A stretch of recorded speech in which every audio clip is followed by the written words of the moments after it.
We are back live. They haven't kicked off anything in the court yet, so you're not missing anything. Probably are going to start in the next 10 minutes or so.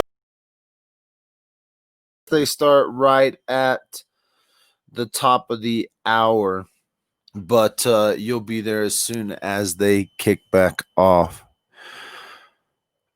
A crazy morning, and let me just say this. Kudos to the boys for keeping this thing going as long as they have. I really anticipated a very short preliminary hearing, but was this another recess? Yes, this is just a lunch break. So they went on lunch break a little over almost an hour ago. They left for lunch early and decided to take a break, and so they're going to be back here at probably 1 o'clock is when they're going to actually kick off the proceedings. If you're just joining and you missed the first half, you can check it out on Dad with the Phone on Facebook, or I will be running a premiere of it actually simultaneously. I'll be running a premiere simultaneous to this hearing on Dad with the Phone on YouTube, so you can check out that first one here. Not a ton of stuff, in my opinion, to really go over, other than the cop laid a really good foundation in the fact that they pretty much said, we found. Nope, I'm in the middle of a live video right now. But the internet's not working. It is working. It is working. Ask your brother to help. He's not in his room. What's not working at the internet? I can't get it to look. I can't get it to show. Can you watch the show on the big screen? I don't know the controllers. I got you my phone. Mm-hmm. Is that cool? Yeah.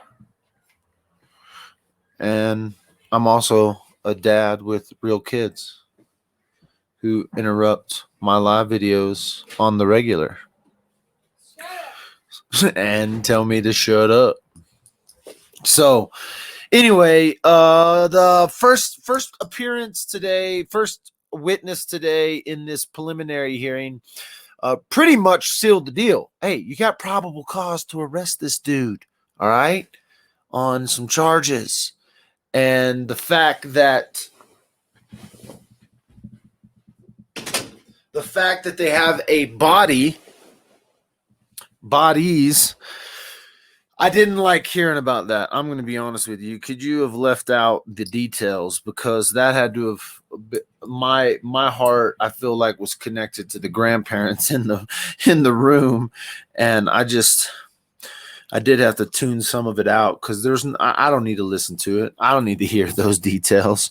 You can fry this dude on the amount of evidence you've already given me, in my opinion. And so, shut my door all the way. So, when it comes to the details, I'm not. I don't need to listen to all that stuff. Why were his defense so interested in who the cops?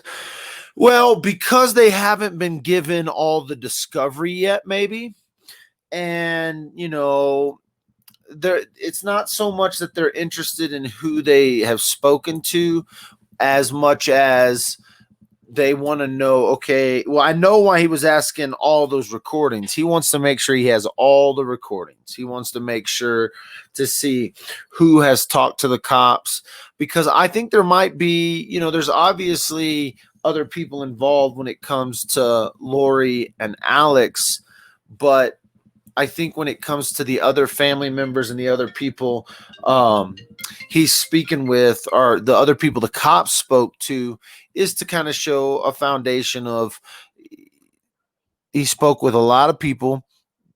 The defense wants to know what those people said, And if there's video footage of it, they for sure want to know what they've said and done with. So I look at it in the sense of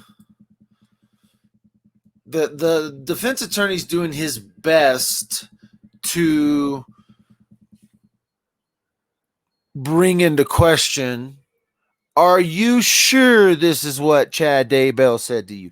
Are you sure your memory is as good? I saw that happening a little bit.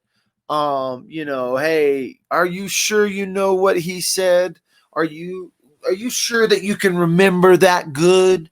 Did you have a recording of this? Because if you have a recording, then it's kind of indisputable. But now, because you don't have a recording of the conversation you had with my client, there's all these little back and forths they could go all day with. And so if you're wanting to see captions, the best I can tell you is to check out the captions on Facebook.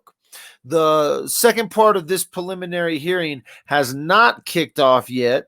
They are at lunch break. And as soon as they kick off the second hearing, we're going to roll right into it. I ain't trying to talk all day. I'm actually really interested to see these other, I think they're going to call another cop. There's going to be a complete, I guess he gets to redirect this witness a little bit and talk to this witness a little bit more. And then I think they're actually going to call some more witnesses. It'll be interesting to see. I figured they would use the cops. I figured they would not call in any particular people as far as the witnesses that have spoken up, people who have done interviews, people who've talked about Chad and Lori and their cult stuff. If they're going to call any of those witnesses, it will be at the trial.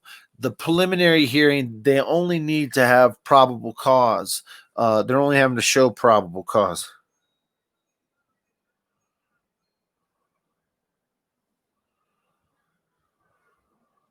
So the probable cause is all they have to show in this hearing, which I think they've done.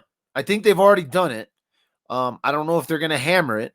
It sounds like to me they're gonna milk this for as much as they can. Some people think this preliminary hearing is going to go into tomorrow. I don't necessarily share that sentiment, but it is definitely going to run a couple more hours,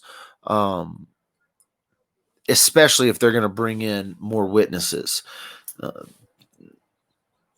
The cop did a good job of laying most of the foundation of how they got involved in investigating the disappearance, the missing persons. He laid out, okay, this is how we got into this case, and we were led to the house. We got a search warrant obtained for the house. He talked about Chad Daybell basically staring at the gravesite, and then the dogs hit on the gravesite. And I'm not 100% sure that that's the only evidence that led them there, or if they had another tip that led them back to the house, because they had been at the house before. They had checked the house before. So the fact that they came back the second time and ended up arresting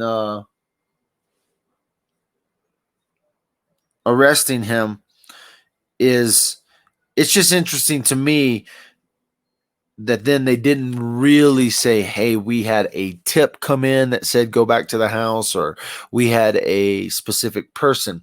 That doesn't mean they're not going to get there. It just means they haven't got there yet. The Alex pings sent them back to the house. They definitely had the cell phone pings, which is, again, what they had initially stated in their press conference that led them there. So no, I understand the cell phone pings. I just wanted to, and that's could be the target of why they targeted the area they did, because they even talk about the cell phone pings were in the target. They didn't talk about that today very much, because they're not here about Alex's cell phone. They're here about Chad Daybell. So This was Chad Daybell's property. So I don't know that they're going to point at Alex a lot, but they definitely, the defense is going to point at Alex. I don't know if the prosecution, how much they're going to put into, how much they're going to play into Alex's role, how much information they have on that. But the cell phone pings, the dog, and the stare from Chad is kind of what we've gathered to be the triggering information on why they searched.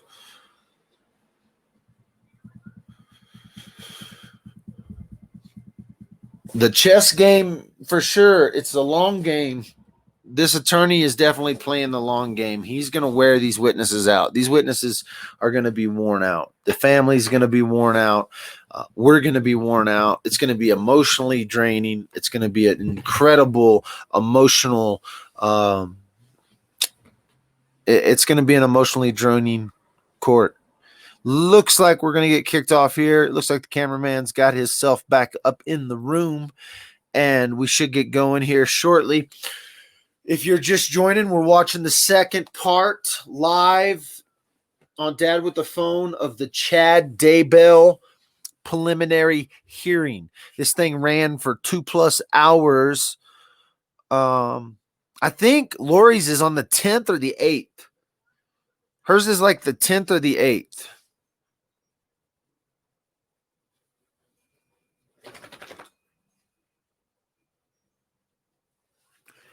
Her first hearing, and that one will be televised as well. I don't know if they're showing this on I'm ripping this feed directly from the judge's website. I don't know who's initially doing the feed from the courtroom. I'm pulling straight from the judge's courtroom. Will this be available to watch later too on your page? Absolutely. It'll be on Dad with a Phone. Both. If you haven't already watched the preliminary hearing from the part 1, you'll be able to check that out on Dad with the Phone YouTube. It's actually going to be premiering here shortly. They got me off my live privileges right now on Dad with the Phone, so we will be premiering stuff on Dad with the Phone later today on YouTube. Part 1. Right now, though, the preliminary hearing should get going any minute. The judge is a little late from lunch.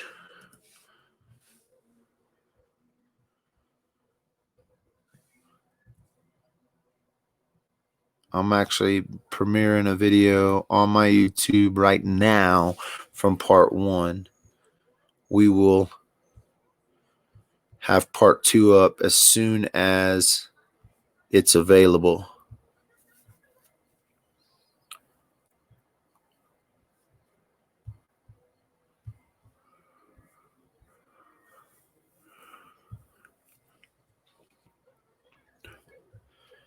What you got? Yep, part 1's going up on YouTube. Part 1 is already up on Facebook. You can find it on Dad with a Phone. The Woodland Park Underground on YouTube right now.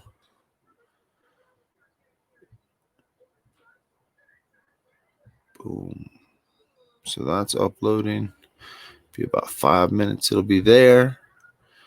We're going to kick off this hearing. Come on, Judge. You on time today or am I early? We're always early. Oh, you got 1 minute. Looks like they're going to kick it off at 1 minute. I'm going to be right on time.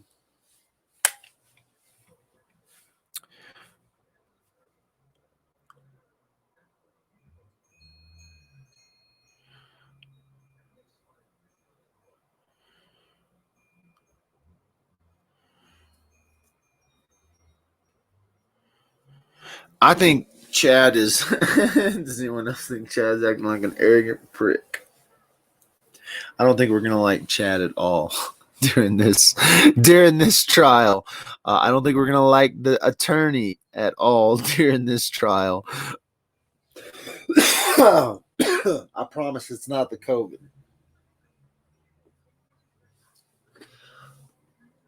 All right. I'm going to believe they're going to kick this thing off, and I'm going to take a quick break. Thanks for joining Dad with a Phone. We'll be live throughout this entire time. You can find it live on all my YouTubes and all my other stuff. Hey, take this moment right now and hit share. Go share it in your favorite Facebook true crime group. Let's get this party started.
I was really liking their punctuality. Their technology's been good. We haven't had too many dropouts, but these attorneys are probably having to get Chad back up in the courtroom, back from his.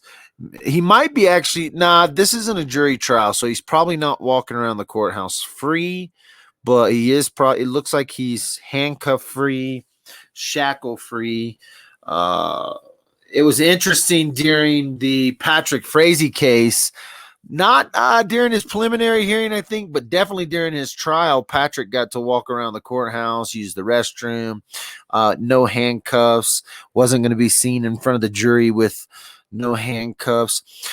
You got to remember, this is a magistrate court, too. This is not the same. It may or may not be the same judge. So this judge will probably be this case will be transferred over to district court. What we're seeing today is the preliminary hearing. Do they have enough probable cause to take Chad Daybell to trial? That's what we're listening to. You know, a judge has already looked at this stuff and ruled on probable cause for a search warrant, and it's really the same burden of proof. A search warrant, probable cause to arrest, probable cause to do. It's kind of the same burden of proof. And so the burden of proof isn't reasonable doubt today. It is simply probable cause to then, okay, we have enough probable cause to take this man to trial for the charges in which we have charged him with. And so this will be transferred over to district court, and we may get a new judge who says no cameras.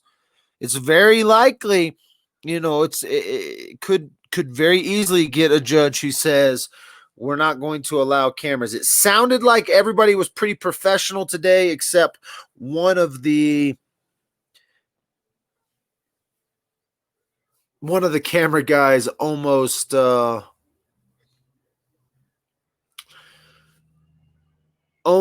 ended up getting shut down pretty quick because his shutter was left on. So the digital cameras, they add the shutter noise, and this dude is didn't turn off his shutter noise. Amateur move a little bit. They are taking their time getting back to court. We're just going to double check the feed, make sure we ain't frozen, make sure we're still live, looking good. But all we're seeing is the seal of the great seal of the state of Idaho.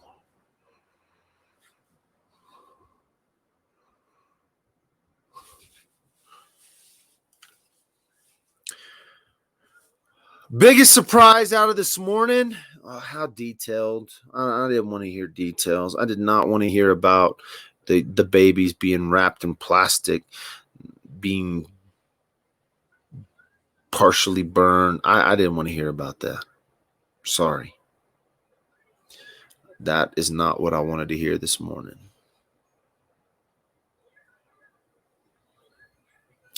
I think that was probably the biggest killer shock of the morning, was just the details of discovering the bodies. It just isn't a pretty sight. And so, yeah, Chad may have said, we got to stop this. He take me back to my cell. I need to hit the portal. There's all kind of, Chad could be getting sick in the bathroom. Oh, here we go. Looks like we got Chad Daybell coming in. Look at that fatso. He's gained a little bit of weight, in my opinion. Little doughboy. Dibbity doughboy. Yeah, doughboy. Take a seat. How you feeling? You feeling all right? You feeling good? All right.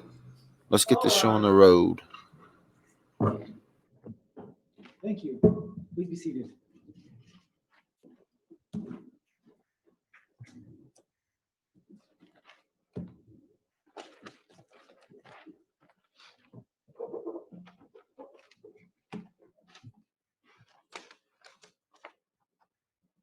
We're going to be back on the record here in Fremont County, Idaho. It's the 3rd of August, 2020. It's just after 1 o'clock.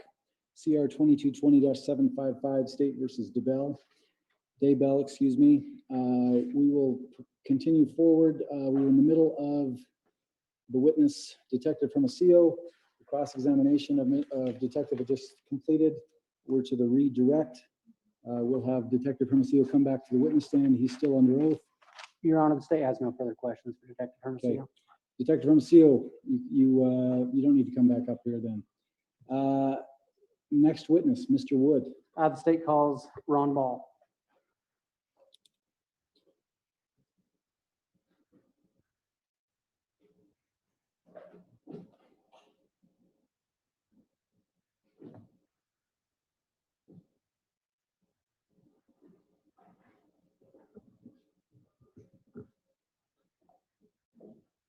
Detective Ball, if you'll stand here in front of the plexiglass at the witness stand and raise your right arm, face the clerk. You solemnly swear affirm the testimony you're about to give in this cause now pending shall be the truth, the whole truth, and nothing but the truth. Yes. Detective Ball, we'll have you sit right here at the witness stand. Once you've been seated, you can remove your mask. Detective Ball, if you'll pull that microphone up and aim it up towards your chin. This one? Yep. Okay. Pull it down just a little bit. There you go. Mr. Woods, you may inquire when you're ready. Thank you. Will you please state your name and spell it for the record? My name is Ron Ball, B-A-L-L. Where are you currently employed? I'm currently employed at the Rexburg Police Department. How long have you been employed there? I've been employed there for a little over 28 years. What is your current title? My current title is I'm the Lieutenant over Investigations. Okay. Have you completed the post academy? I have. I hold a basic, intermediate, advanced, and a management certificate. Also, I am a graduate from the FBI National Academy 2015. Okay.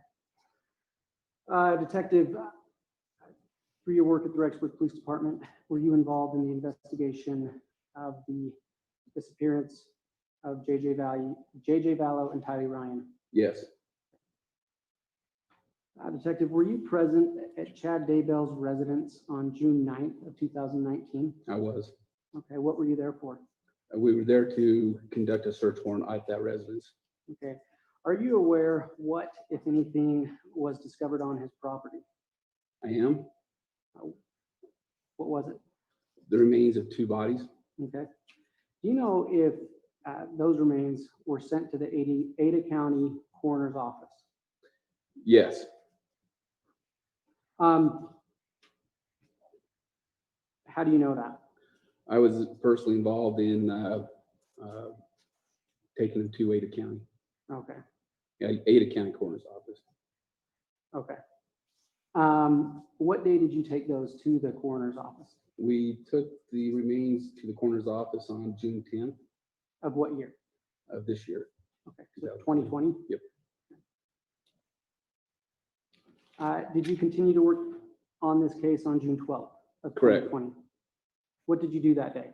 On that particular day, myself, Detective Ray Hermosillo, Detective Kakimanu from the Fremont County Sheriff's Office, and Fremont County Coroner Brenda Dye went back to the Ada County Coroner's Office, where we received and took in evidence that was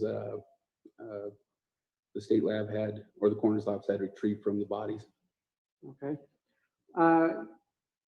Were you involved in actually loading said evidence into the coroner's truck that day? Yes, Were you able to personally observe the evidence and or the packaging it was in? yes. Do you know who was in the coroner's truck? The driver of the vehicle, of the coroner's truck, was Detective Kakimanu with Fremont County Sheriff's Office, and then Fremont County Coroner Brenda Dye was a passenger in the vehicle. Okay. And where were you during the transportation of the evidence? Myself and Detective Hermosillo were in another vehicle, traveling with them. And did you ever lose sight of the coroner's truck? No, Did the coroner's truck ever stop prior to arriving at the state lab? it may have stopped at some traffic lights, but that would have been the only stops. Once you arrived at the state lab, what did you do? Once we arrived at the state lab, we met with somebody outside, a representative from the state lab. We then took the property out of the back of the vehicle and then walked it inside the Idaho State Forensic Laboratory. Okay. So were you personally involved in moving the property from the coroner's truck to the state lab? Yes, Were you able then to view the evidence and or the packaging it was in? I did. Was it in the same condition it was in when you loaded it into the coroner's truck from the Ada County Coroner's Office? Yes. Do you know generally the evidence you were involved in transporting? It was quite a bit of biological evidence. There was some garbage bags. There was some duct tape. Quite a bit of it was biological samples.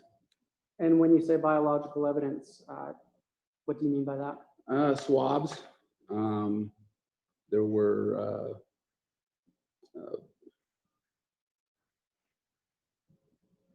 fingernail clippings, fingernail swabs, and those type of things.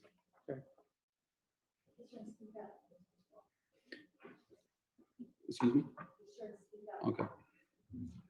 Once the evidence was taken into the state lab, what, if anything, did you do? Once the evidence was placed in the state lab, or taken inside the state lab, I then went to a location with one of the property management people there.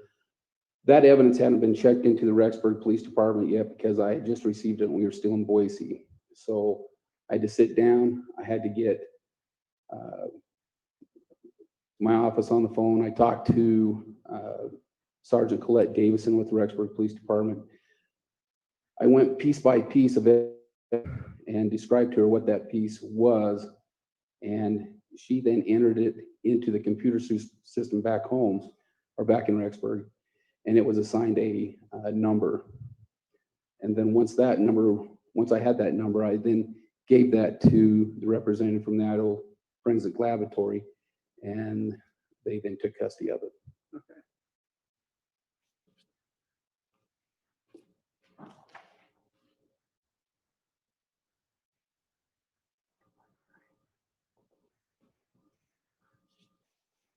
Your Honor, I'd ask that the witness be handed State's Exhibit 11. You've marked that, Mr. Wood. I have.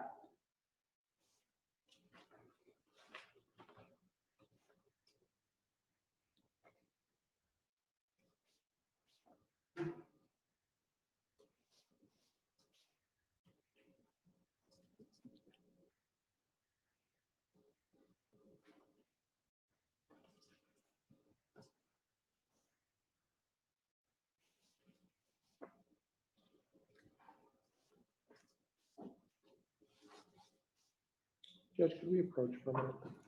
You may, we're gonna go back in chambers, though. I think because the plexiglass, it requires the attorneys to speak so loudly that it's really hard to keep it silent. So we can go back in chambers, which is fine. All right.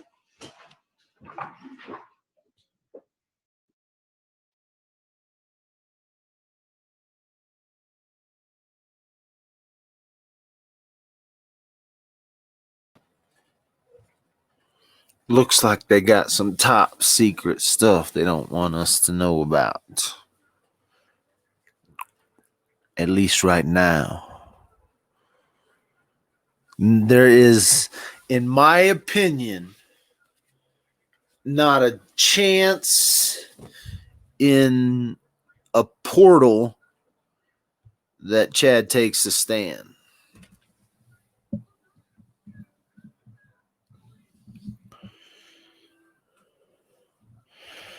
Yeah, I have, in my opinion, believe there's no way Chad Daybell utters one word on the record in court.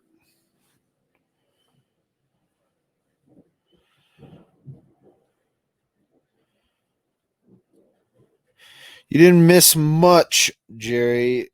They just started,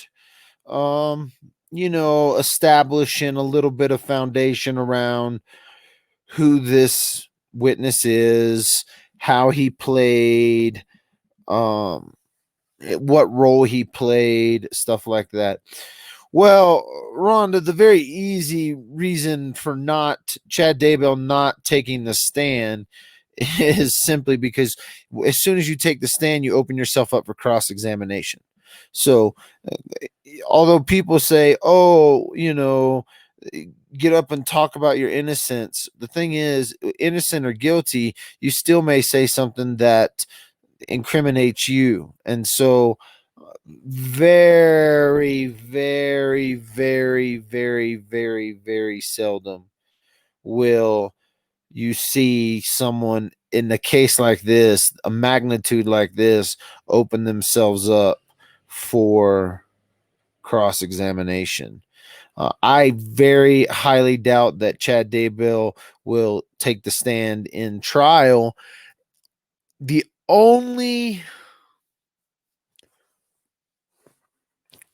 reason Chad Daybell takes the stand, the only way I see it ever happening is if he's innocent.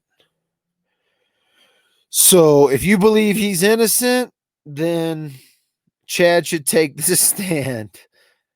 That's the only way I see him ever doing it. Watching his lawyer today, there's not a chance in the world that lawyer is going to allow him. He's going to be strongly advised against taking the stand. I promise you that. Right now, if you're just joining, if you're just popping in, the reason why we're not watching it is because they're in a secret meeting in the judge's chambers. So as they get done discussing a little piece of evidence that they didn't want us to see, the easiest way for them to do it and not be on the record, not seen on the record, is to go back into the judge's chambers. That's where they're at now. So they'll be back shortly. It's just a sidebar. They're just having a little sidebar. Yeah, this is only on tampering with evidence hearing. Exactly. It's all about the tampering of evidence, but they opened it up to, and maybe the tampering with the deceased body, a deceased corpse, I think.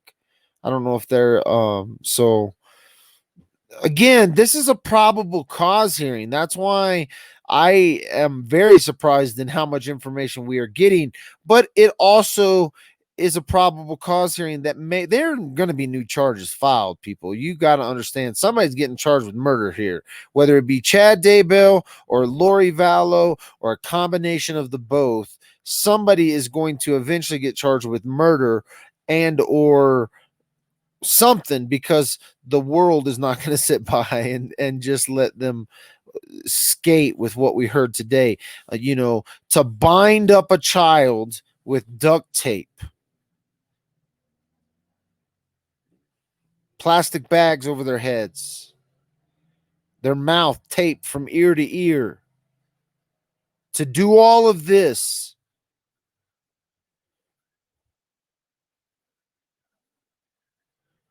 was probably at the direction of Chad Daybell. This is how we deal with zombies.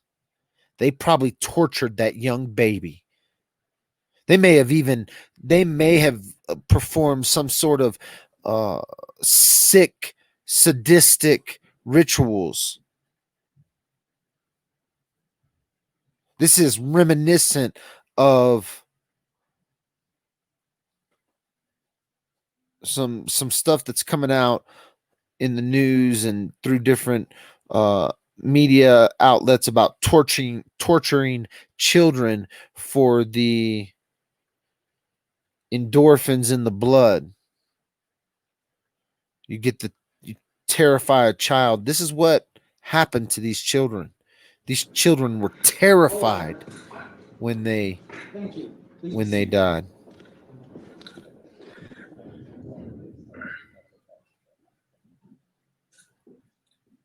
We'll be back on the record in State versus Daybell. Court took a brief recess to have a sidebar with counsel for the state and the defense.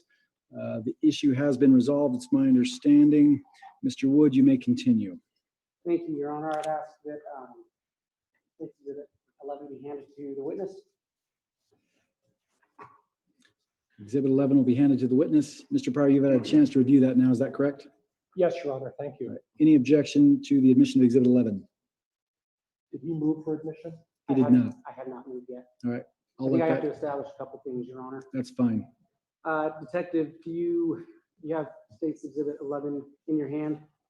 Yes, Have you seen that document before? I have. And are you familiar with that document? I am. Can you look on page 2 and tell me if that document is signed under penalty of perjury? It is.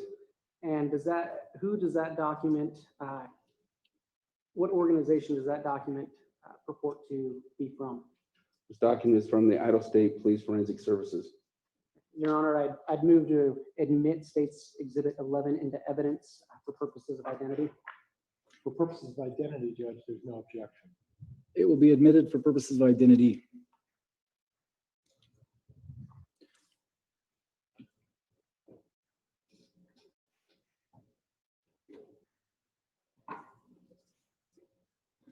Your Honor, I'd ask that the defendant be handed what's been marked as State's Exhibit 12.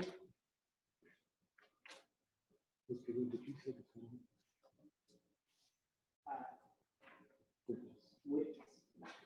Thanks. Thank you.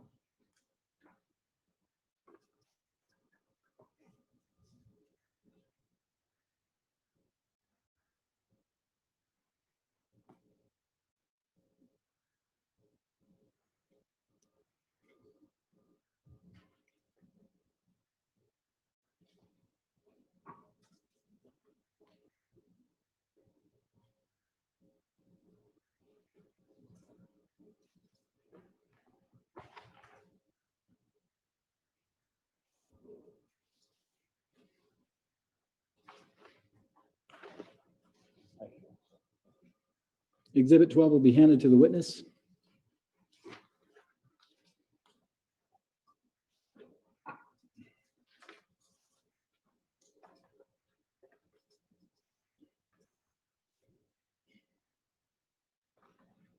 Thank you. Detective, do you have Exhibit 5 in front of you? Or I apologize, Exhibit 12 in front of you? I do. Do you recognize that document? Yes. Have you had a chance to review it? Yes.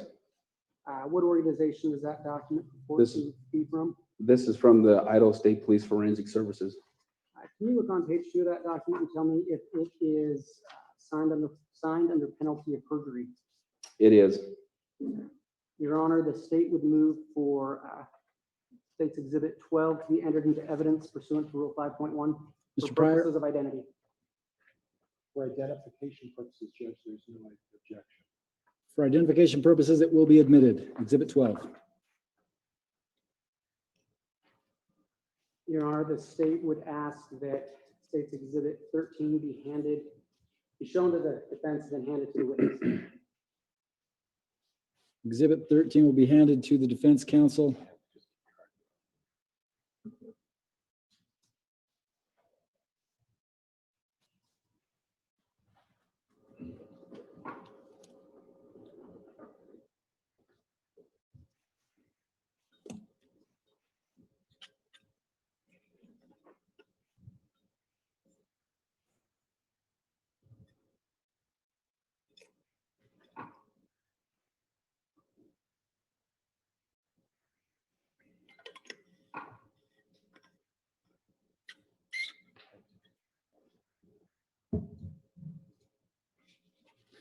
Exhibit 12 is being handed to the witness. Excuse me, Exhibit 13.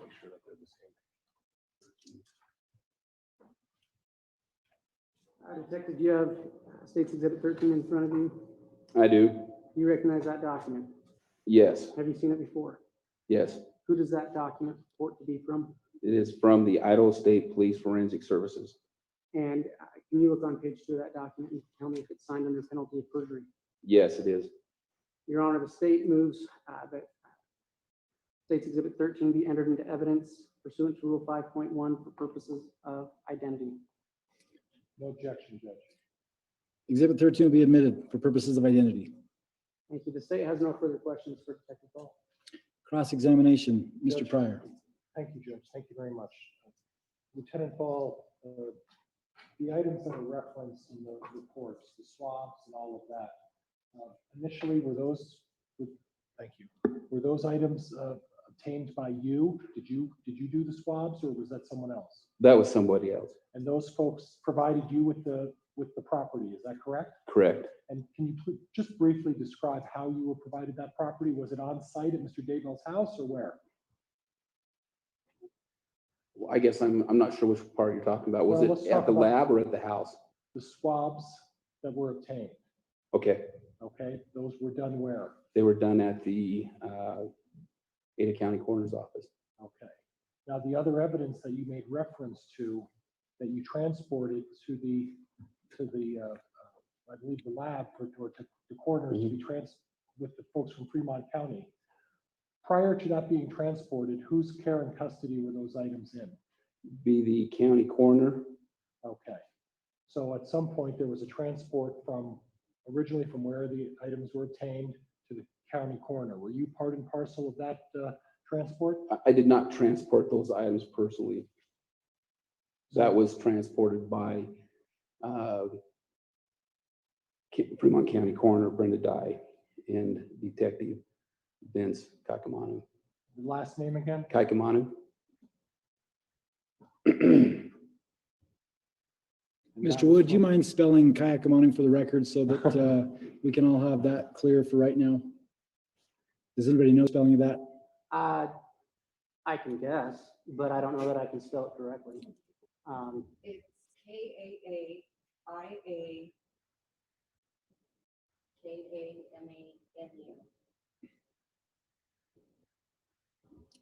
Thank you. May I proceed, Judge? You may. Thank you, Your Honor. So at some point from the site, we're going to call him Detective K, Okay. and the coroner obtained the items from the site and took them to the coroner's office. And at some point, you went from the coroner's office to the, Correct. okay. And at all times from the initial obtaining those items, on what day did you obtain those items? We would have obtained them items on the 12th of June. And then on the 12th, you took those directly to the, Idaho State Forensics Laboratory. right, okay. And at no time did those items lose sight or No. did you, right. No further questions, Judge. Thank you very much. Thank you, Mr. Pryor. Mr. Wood, any redirect? No, Your Honor.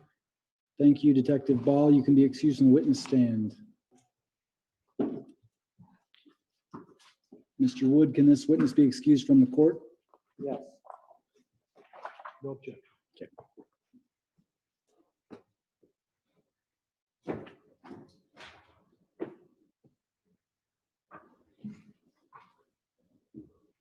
Court's going to take just a moment for cleaning of the witness stand.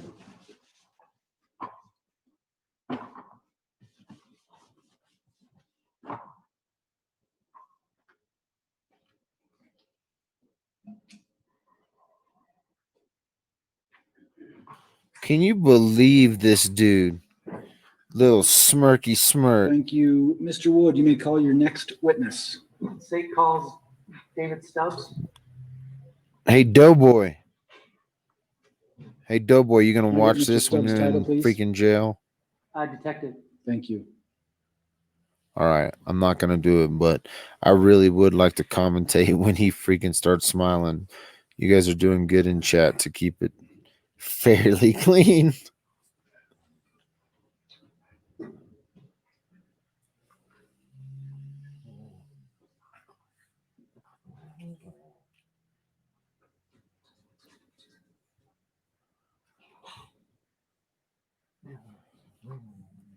Hey, little, what are you're conversing Mr. Wood, with is your that an attorney? exhibit that's on the easel necessary for right now, or can we move that out of the way? Your Honor, we can move it out of the way.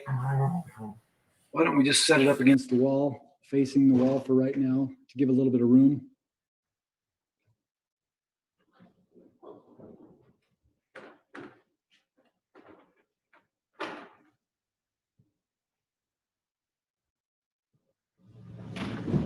Detective Stubbs, if you'll stand here in front of the plexiglass, raise your right arm and face the clerk. Do you solemnly swear that the testimony you're about to give in this cause now pending shall be the truth, the whole truth, and nothing but the truth, so help you God? I do. Detective Stubbs, you can have a seat right here at the witness stand. Once you enter this cubicle, we'll allow you to remove your mask.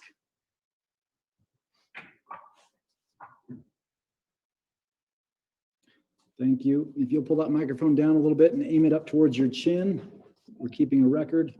Mr. Wood, you may inquire when you're ready. Thank you.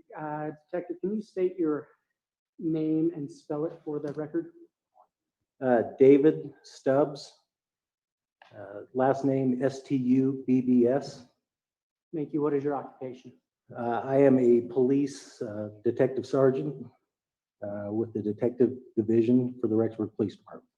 How many years have you been a detective? Detective since the year 2000. And how long have you been a police officer? Or how long have you worked for the Rexburg Police? Approximately 25 years. And are you post-certified?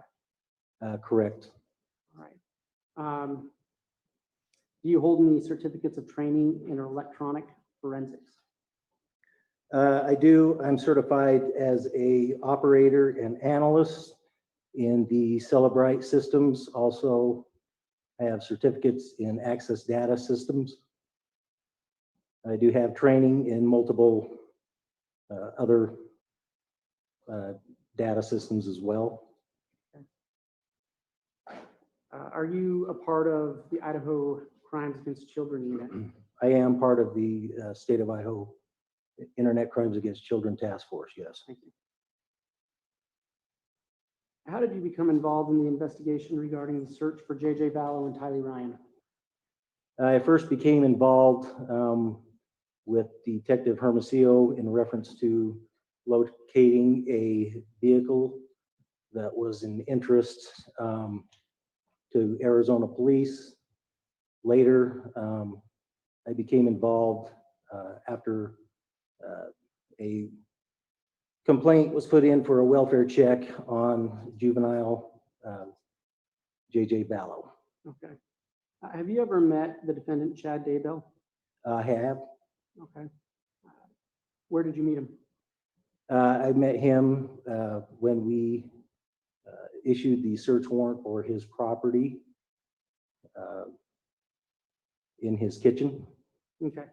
Have you ever met the defendant, Lori Vallow?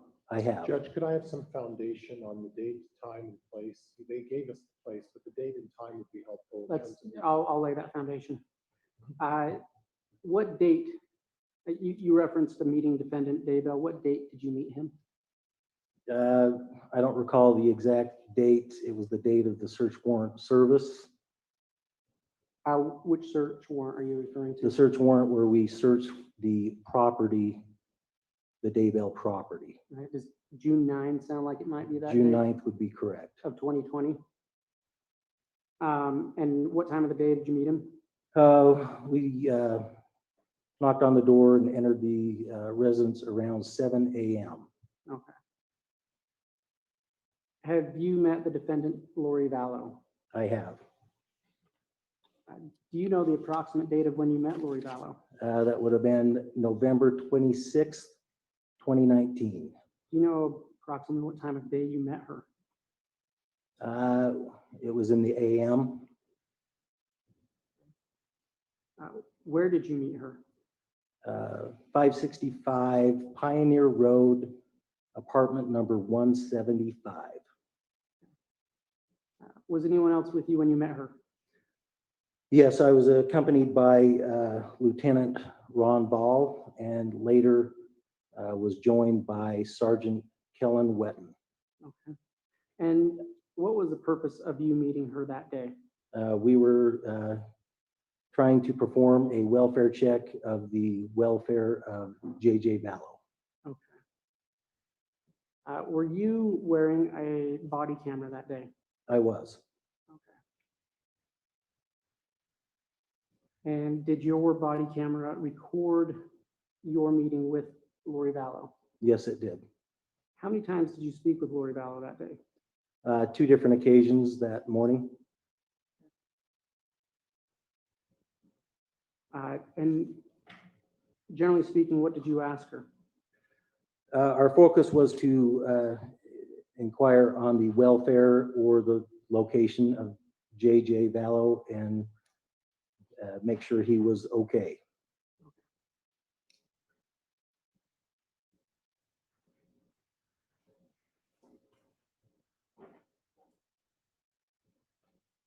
Your Honor, we'd ask that the witness, that states Exhibit 14, be shown to the defense and then handed to the witness. The bailiff will hand Exhibit 14 to the defense.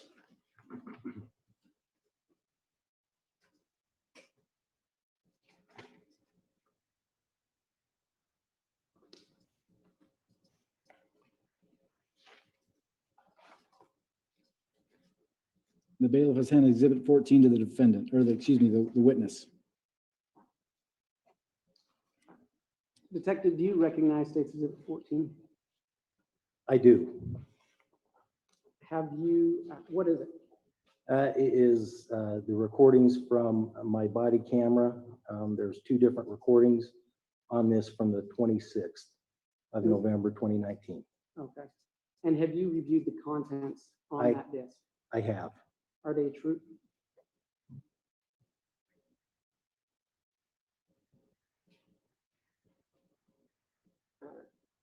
Are the contents of that disc a true and accurate representation of what you saw that day?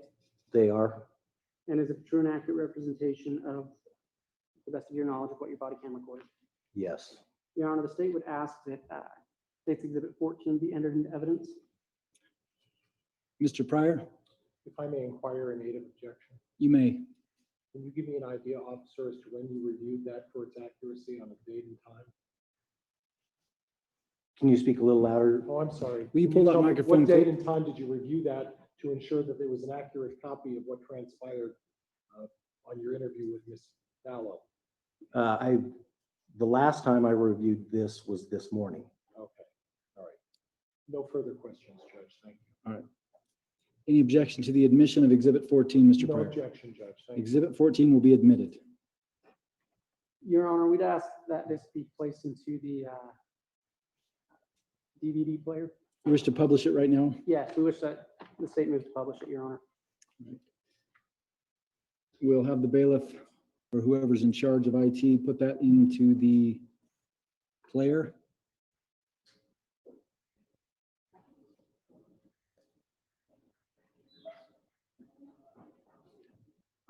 I'll remind the media that pursuant to my earlier ruling, I'm going to prohibit the photographs or the videotaping of the publishing of this video here in court.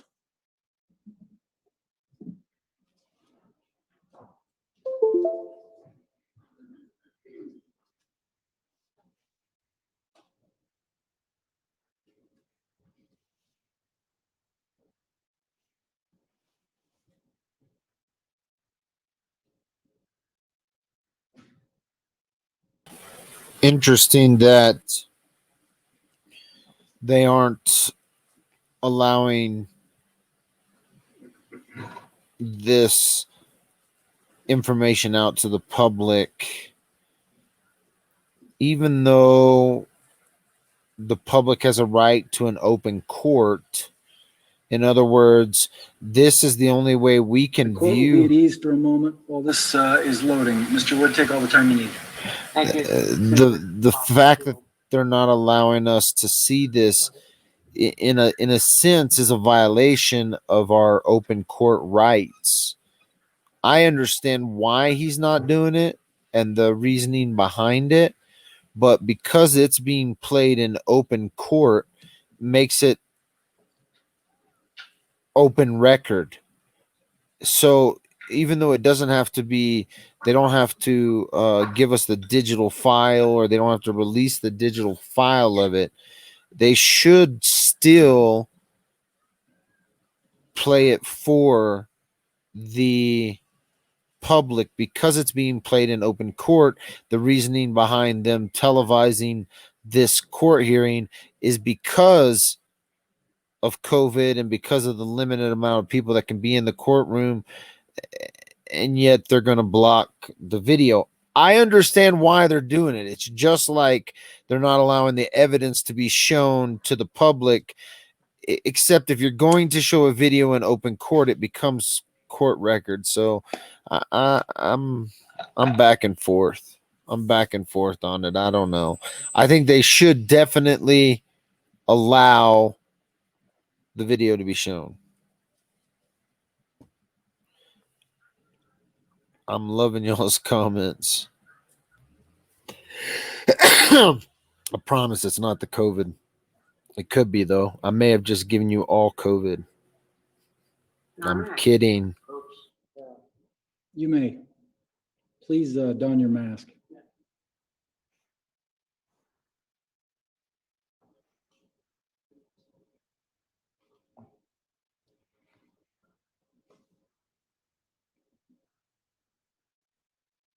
Mr. Wood, do you need a brief recess so you can troubleshoot the technology here? We may need to. We came in to test this the other day and it worked just fine. So we might need just a second, Your Honor. We'll be in recess for a moment. Judge, can Mr. Daybell, may Mr. Daybell and I be excused to go in the hall to discuss some matters? That's fine. Thank you, Your Honor.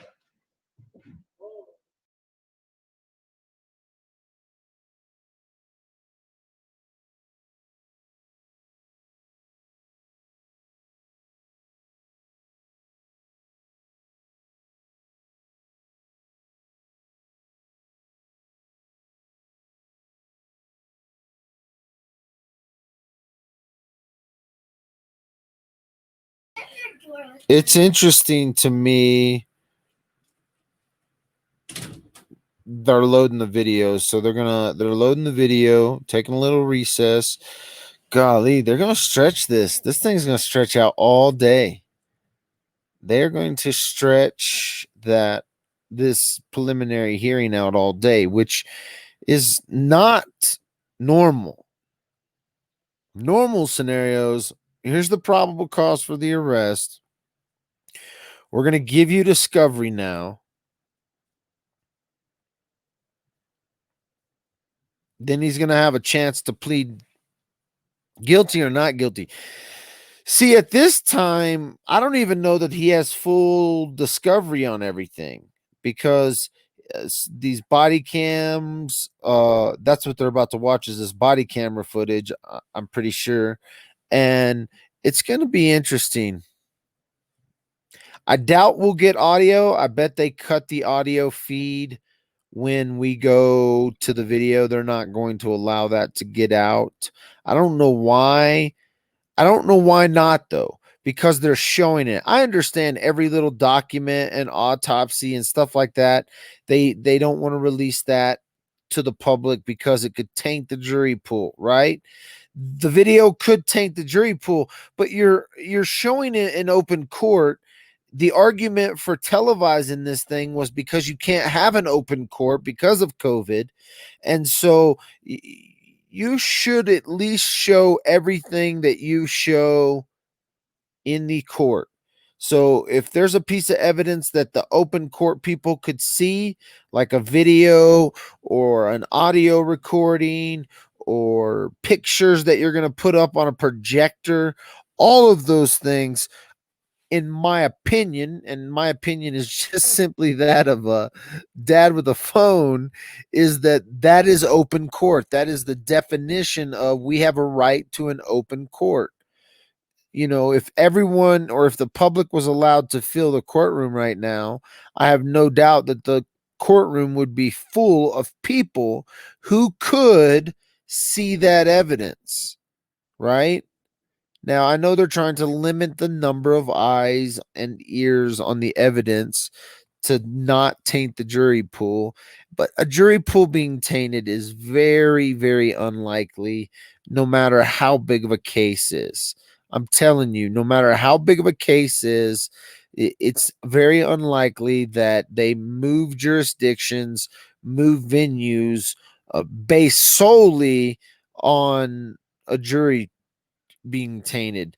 The majority of the time, they move cases and trials to different jurisdictions is because of not getting a fair trial. You can't get a fair trial in this place, and that's just not going to be the case. I just don't know why he won't show the video. I understand. I just want to see this body camera footage. It might get released later. Sometimes the media outlets will subpoena or Public Information Act these body camera footage once it's been released in open court. And so there is a possibility on that.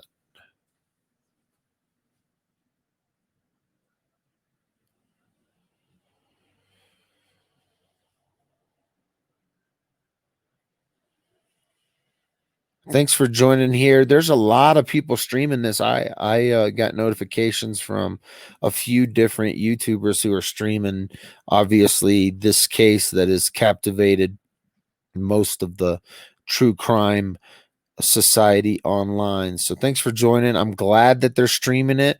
You know, this is kind of a silver lining when it comes to COVID, the new technologies that they're having to use to try and allow people to at least observe the courtroom and the courthouse and the court proceedings. And so they're doing a much better job of this than they have in a lot of cases. Kudos to the camera guy. You're doing a pretty good job. Whoever's switching between the robotic cameras and the manned camera, you could give us a little more shots on Doughboy. People need more screen grabs to get to get those memes out there. Thanks for sharing in your crime groups also on Facebook. And we are on YouTube right now under Woodland Park Underground. My dad with the phone is in Facebook live jail, which means I can still post videos. So this video will eventually post on my dad with the phone YouTube. Thanks for joining us on Dad with the Phone YouTube. If you're in the Dad with the Phone group right now, we're broadcasting live through Dad with the Phone to the Dad with the Phone group. We are also broadcasting on Facebook on the Dad with the Phone page. So thanks everybody for joining from all over. There's 100 probably YouTubers that are streaming this thing, and the fact that you're engaging here makes me happy. Oops, the camera just slipped. Look at this little doughboy wearing your blue tie. Tuck that shirt in, boy. I hope he's getting harassed in jail a little bit. When they find out what they did to these kids, when people start to understand what has happened and how they were tortured, I think they're going to get to, in the trial, I think the questions about people are asking, I think they were alive when they were duct taped, okay? You don't duct tape the mouth of a dead person. It's not how it works. You know, remember they were duct taped and then placed in black trash bags. So you don't tape the mouth of a dead person. And they said there was a piece of tape from ear to ear, and then it was wrapped. They were wrapped, mummied in duct tape. They'll be able to tell very much. They'll be able to tell very, very quickly if they were duct taped when they were alive or dead. There's no doubt in my mind they already know, but I believe the way in which they were duct taped, the description of the duct tape and how it was placed up. You don't bind someone's hands and bind someone's feet and duct tape their mouth if they're dead. You just don't. And so, depending on where they were at, maybe they were transported, maybe they were put in, they were duct taped and left alive to be taken somewhere else. Maybe they were tortured. Maybe who knows what happens. And I don't know if they're going to get into more detail on that. I just know when they described how they found the bodies, how the bodies were arranged, it almost in my the way he was describing it, I pictured like a child sitting down, was on the ground, on concrete, on the ground, duct tape feet, duct tape mouth, duct tape hands, not just like a couple of strips, elbow to wrist, all over their hands. This guy needs to, there is a special place for them. Thank you. Please be seated.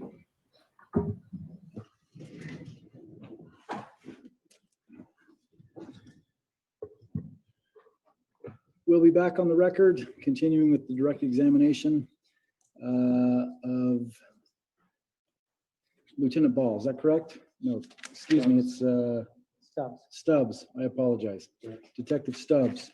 Mr. Wood, have you worked out your technology issues there? Yes, we want to thank Josh, the IT guy, for taking care of that for us. He's very competent. You may proceed when you're ready. Thank you. Detective, I'm gonna start playing this and then pause it and have you tell us what's going on when you recognize what it is.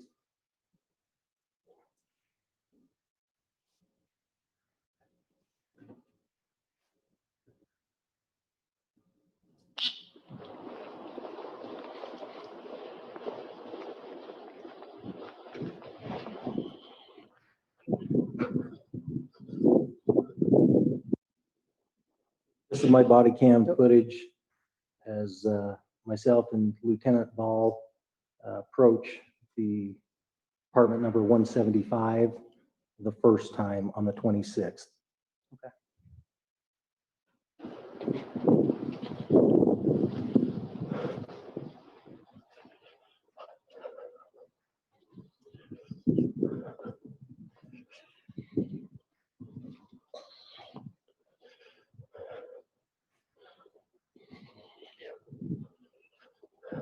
It actually might be an error that they're letting this audio out, which is good. Out there too. In the back, blue Subaru.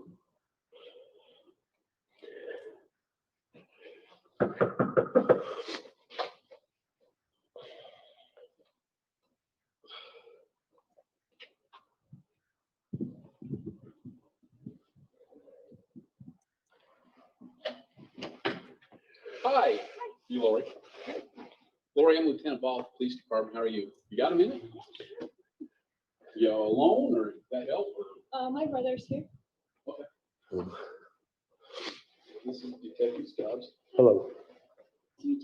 So, we're here. Yeah, this is a big mess. I just talked to the guy on the phone. And what did he ask you? He was just saying that he wanted to do a well check on JJ. So, JJ would be where? He's in Arizona. Who's he with in Arizona? He's with one of my friends in Arizona. Oh. Hi. Oh, hey. You got a notepad? No? Want me to get one? No. Come here. Mind if he comes in? No, no, So sorry. who's the friend he's with? My friend Melanie. Her son Melanie. has autism. Her name is Melanie Gibb. I gave him all the information on the phone. Okay, so he can call him. Yeah. Discord. Yeah. What is all this? We're a little What is it? concerned Why? because, well, the officers who were here earlier. Yeah. Were checking and they got a bad vibe, like something was going on here because nobody knew anything about a child. They weren't talking. It's because a What's lot of going stuff on? has gone on. If you want to know, it's a lot of stuff. So Well, that's why we're concerned because very- it just was kind of weird. it is very weird. I've had to move around a lot. One of my brothers is trying to kill me. Not the brother that lives here, obviously. He's kind of my protector. My other brother that was in with my husband who was trying to kill me for my $2 million life insurance.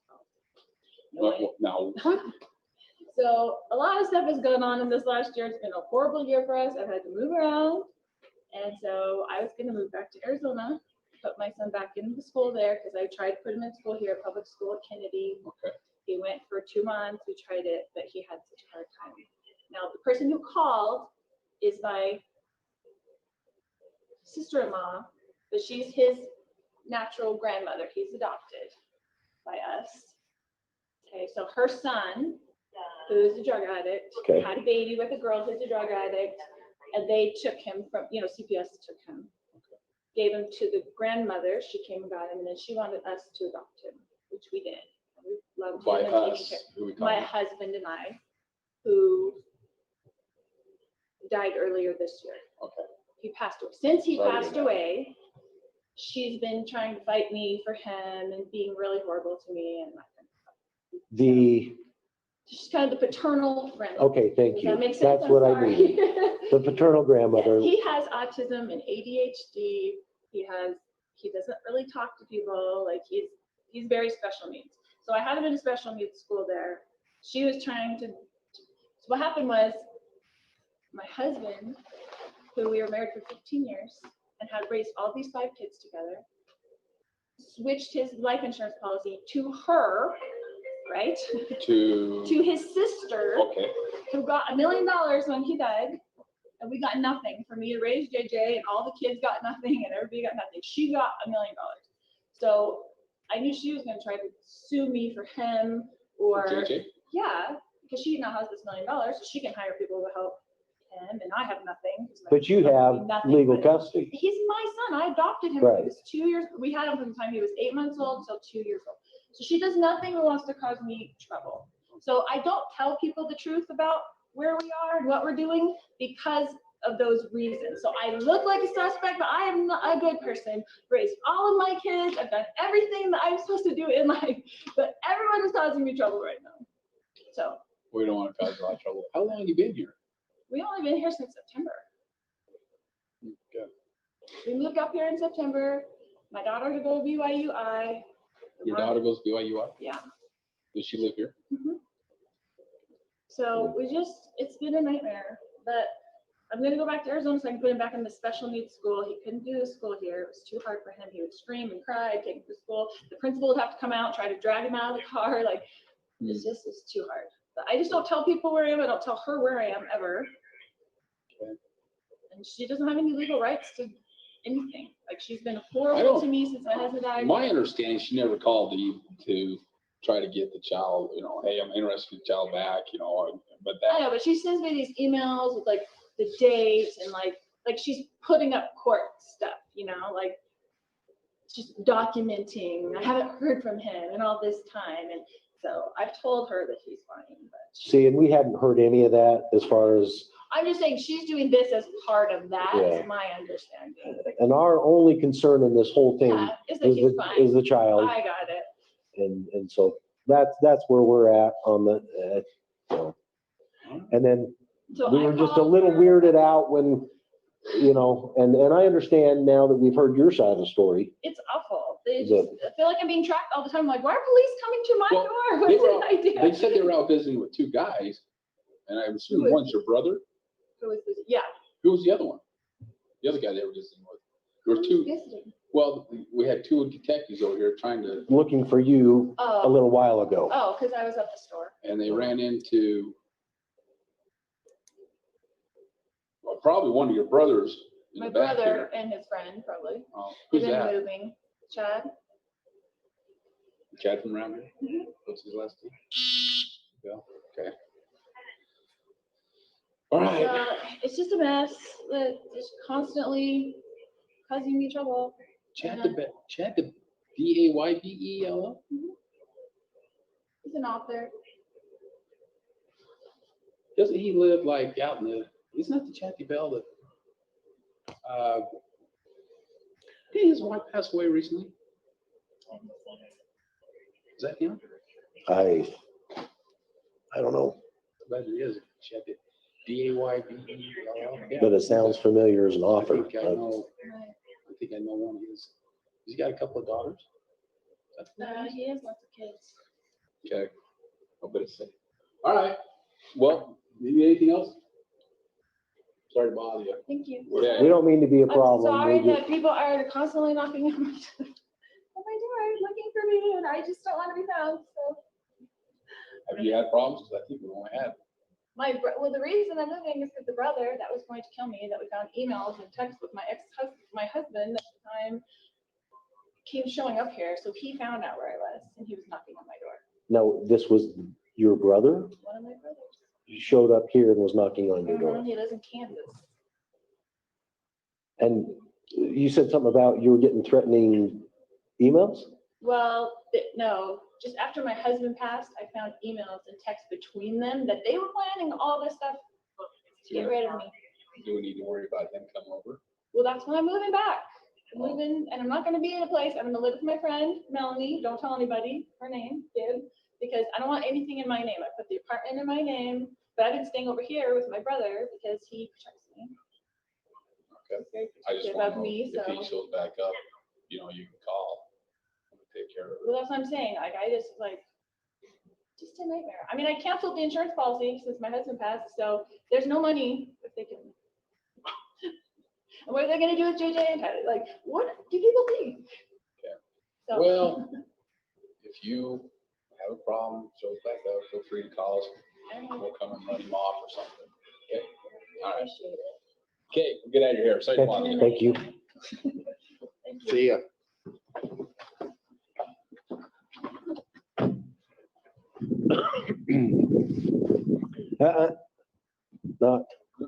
Not.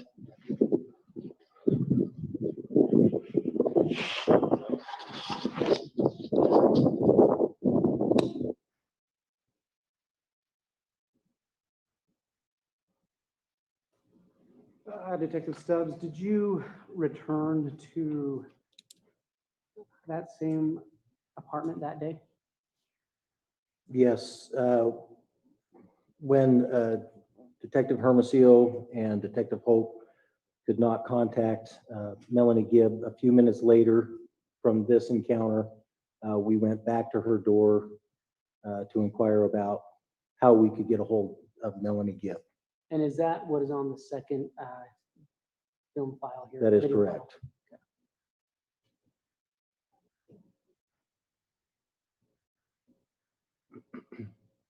So they want us to ask Lori if she would.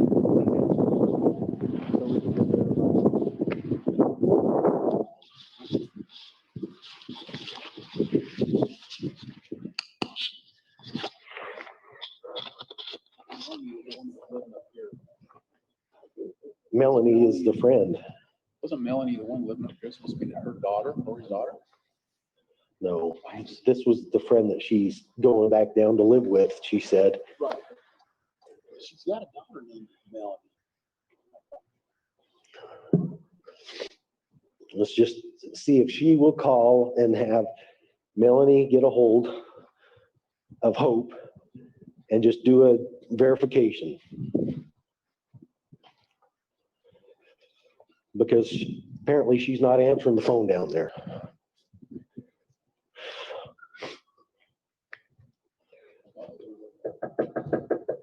Lori?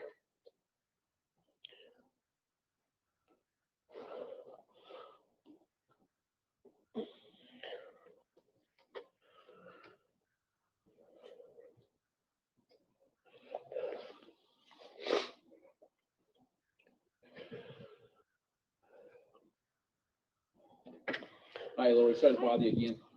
We're having Melanie- get a hold of your friend down there, Mel? Melanie. Well, they were going to Frozen 2 today, so they may be at the movies. Could you get a hold of her at some point and say, can you please call back the officer that's been trying to call you? Okay, sure. 'Cause- Yeah, because I think they are at the movies right now. okay, he's been trying to call her, our other officer. She's not answering. Okay. But if they're at the movie, that's, Probably at Frozen 2 right now. yeah, Because that's the one thing he wanted to do. I'm frozen too. Yeah, Frozen 2 is so yeah. cold here. So- I don't know if I can handle a whole winter here. That's probably why. yeah. So if she'll just return his call, that'd be great. Okay, thanks.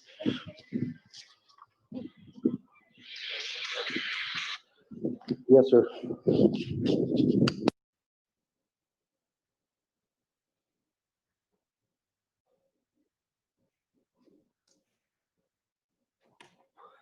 Detective Stubbs. I asked you earlier about your, if you had any certifications regarding computer and cell phone forensics. Have you been involved in any analysis of cell phone records related to this case? I have. Are you familiar with location records which can be found on electronic devices? I am. Can you tell the court generally, explain generally about location records that can be found on electronic devices? So it all will depend on the device itself, who the provider is that is tracking location, web searches, number of different apps will track your what you're doing. Okay. And do you know how those records are generated? Well, it just depends on the provider, what kind of stuff that they are searching for, what their target, if you will, their target market is. It can be, what you searched for, so they can better plan for that stuff, or GPS data, latitude, longitude, dates and times that you do things. Okay.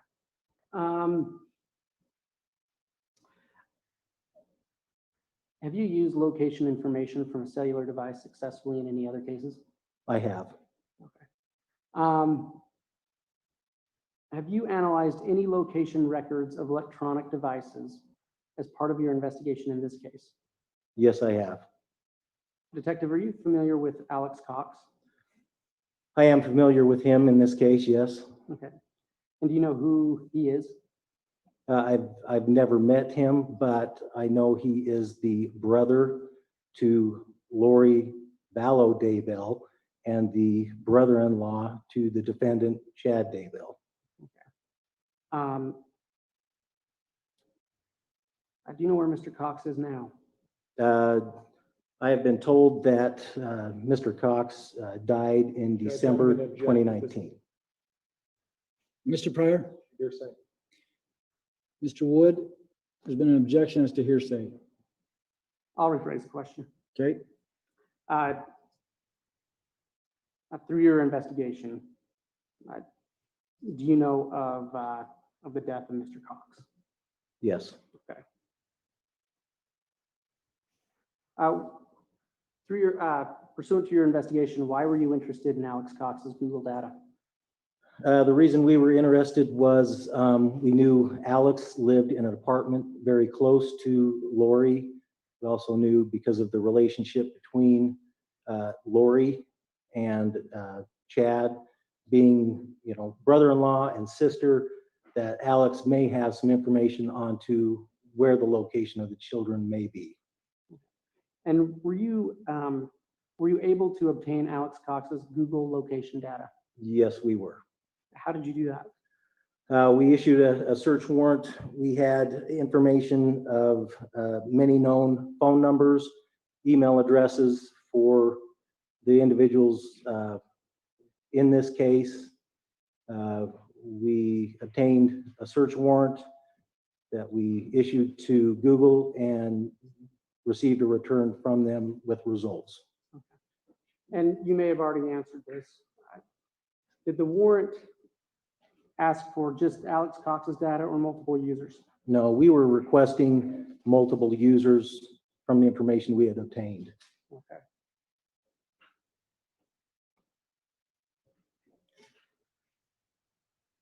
When you received a return on that warrant, was that return accompanied by a certificate of authenticity?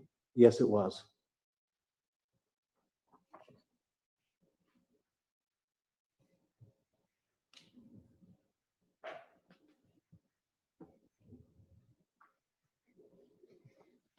Your Honor, the state would ask for what's been marked as State's Exhibit 15 to be shown to the defense and then handed to the witness. Exhibit 15 will be shown to Mr. Pryor.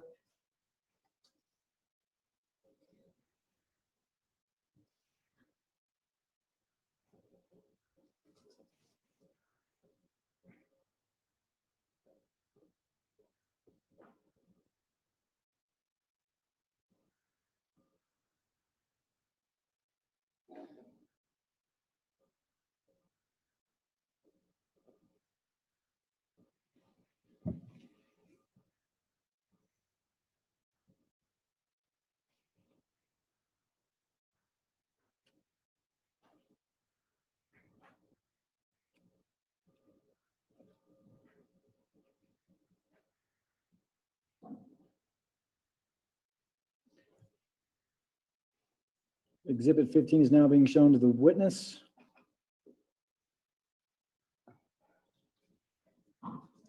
Detective, do you recognize that document? I do. What is it? It's a certificate of authenticity that was accompanied the results of the search warrant from Google. And have you reviewed that document before? I have reviewed this document, yes. And are you familiar with its contents? I am. Detective, is that document signed under penalty of perjury? Yes, it was. By whom? The Andrew Jordan. Okay. Does that certificate of authenticity state that the record was made from information transmitted by someone with personal knowledge? Yes, in paragraph 1, it states that. Does that certificate of authenticity state that the record was kept in the course of regular conducted activity of Google? In paragraph 5, it states that as well. And does the certificate of authenticity state that the record was that making the record was a regular practice of Google? Also in paragraph 5, it states that, yes. Okay.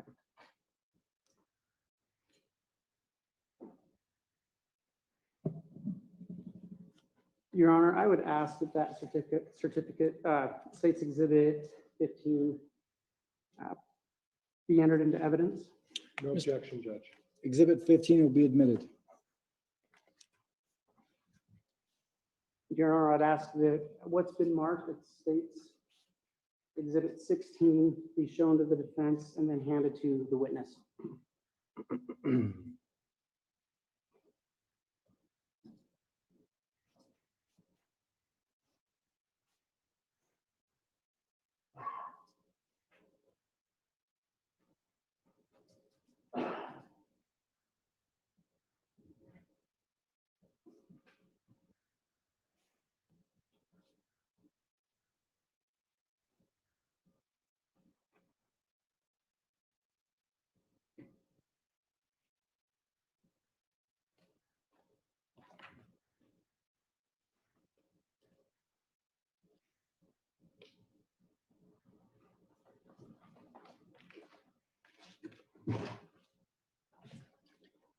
Exhibit 16 is being handed to the witness. Detective, do you recognize that document? I do. Have you seen it before? I have. And have you reviewed it? I have reviewed this document, yes. And are you familiar with its contents? I'm sorry? Are you familiar with its contents? I am. Detective, when you sent your search warrant for the accounts from Google that you talked about, did the accounts provided by Google include Google subscriber information? Yes, that is what this document is in reference to. Okay. And is this document a true and accurate representation of the subscriber information you received for one of those Google documents? Yes, this is one that Google sent us for one of those accounts, yes. Your Honor, the state would ask that State's Exhibit 16 be entered into evidence. No objection, Judge. Exhibit 16 will be admitted. Detective, can you look at the top of the first page of Exhibit 16? Okay, And do you see where it says Google subscriber information? I do. Is there a name identified with that subscriber information? The name of Alex Cox. Is there an email associated with that subscriber information? There is, the email is homerjmaximus@gmail.com. Is there any other data on that subscriber information page? To help There you? is a subscriber phone number, which we had previously identified as belonging to Alex Cox. Okay.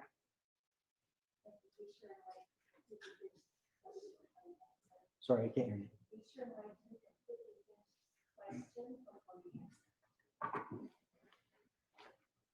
Detective, when you received the return on that search warrant, what was the size of that document in terms of pages if it were to be printed out? Oh, the size of this entire document was thousands of pages. Okay. We've discussed Alex Cox's Google location data. If that were to be printed out, do you know approximately how many pages it would be? So just the location data for this particular account, if you were to print it out, would have been over 28,000 pages.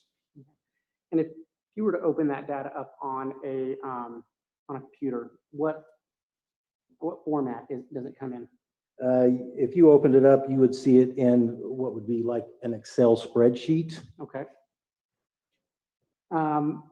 And what kind of information is located on that spreadsheet in general for Google location data? So for Google, it would be the date timestamps. It would be the latitude and longitude of the said, if you will, pings or pins that were placed. It would have a radius of error that Google has interpreted.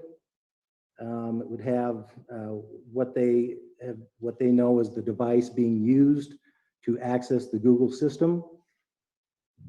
And then there's another number that is really associated with Google and whatever inner workings they have that would have to be Google that explains it. Okay. Due to the large size of the data, I think you said it was over 28,000 pages of user location data, correct? Correct. Have you prepared any summaries of data you found in that document? I have prepared some, some documents. Can you tell us about those documents? So what I did was I took an aerial photograph and that I took specific dates and times of interest and just pinpointed on the map using GPS latitude, longitude, time date stamps to place pins on a map to show location. Okay. And how many summaries have you prepared? I've prepared 2 at this time. Okay. And were those summaries prepared with data you verified from Alex Cox's Homer J. Maximus account? Yes. And that is the same data that you received included with that certificate of authenticity. That is correct. We introduced earlier. Okay.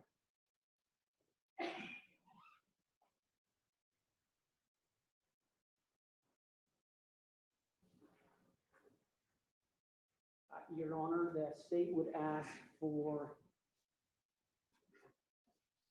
State's Exhibit, what's been marked as State's Exhibit 17, be shown to the defense and then handed to the witness.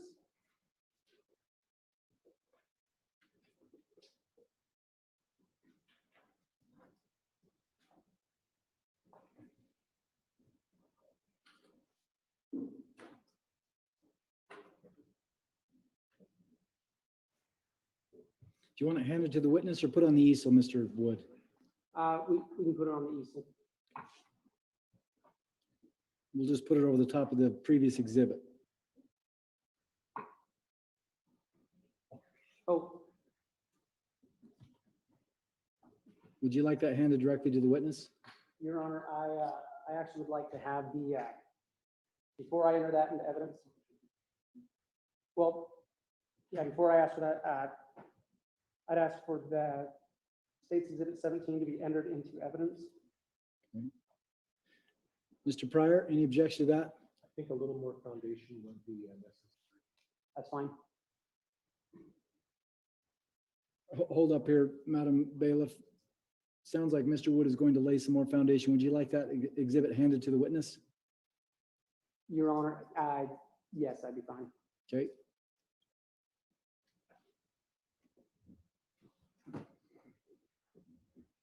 Detective, do you recognize State's Exhibit 17? I do. I prepared this. Okay. What data did you use to prepare that with? The location data that I had obtained from the Google account, Homer J. Maximus. Okay. And was that data verified with the Homer J. Maximus account? As far as verified, that I have checked and double checked my locations from the map overview to the GPS or latitude, longitude given by Google. Okay. And how did you prepare that? Well, there's a number of ways you can prepare it.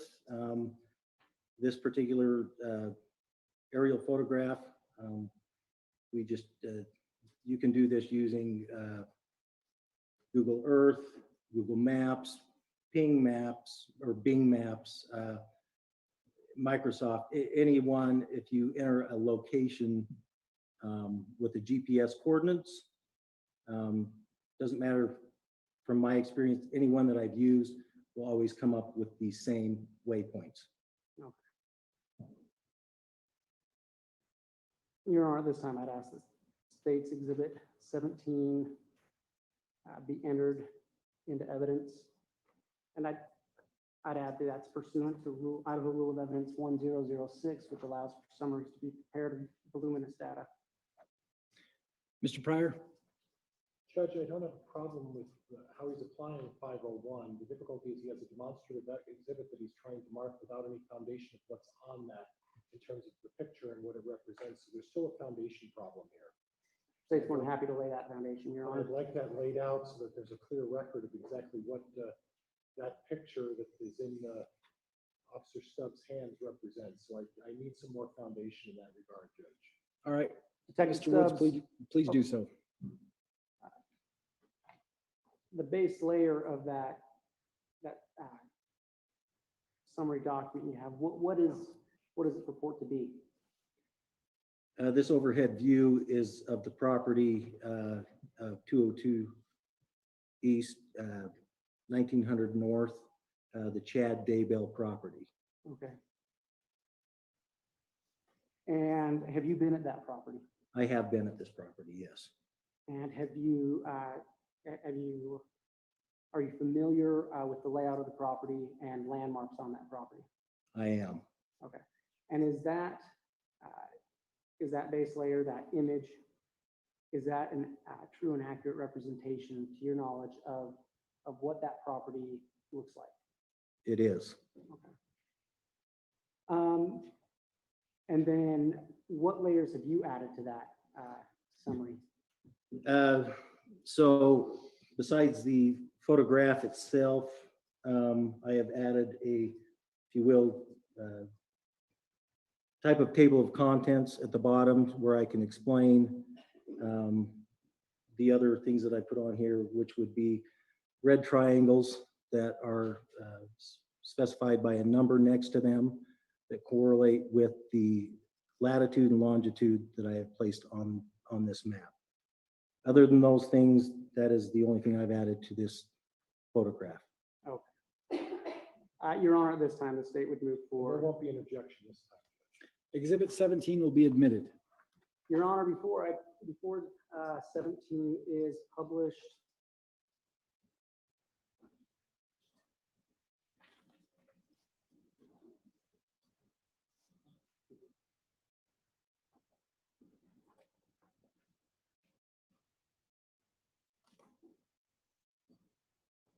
the state would ask that what's in marked as State's Exhibit 18 would be shown to the defense and then handed to the witness.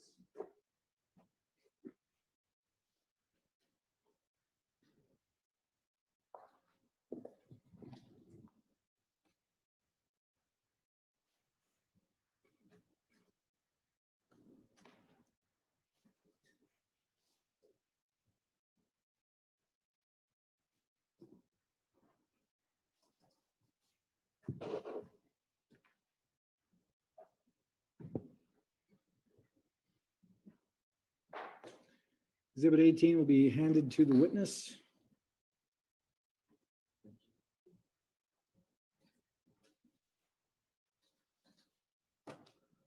Detective, do you recognize State's Exhibit 18?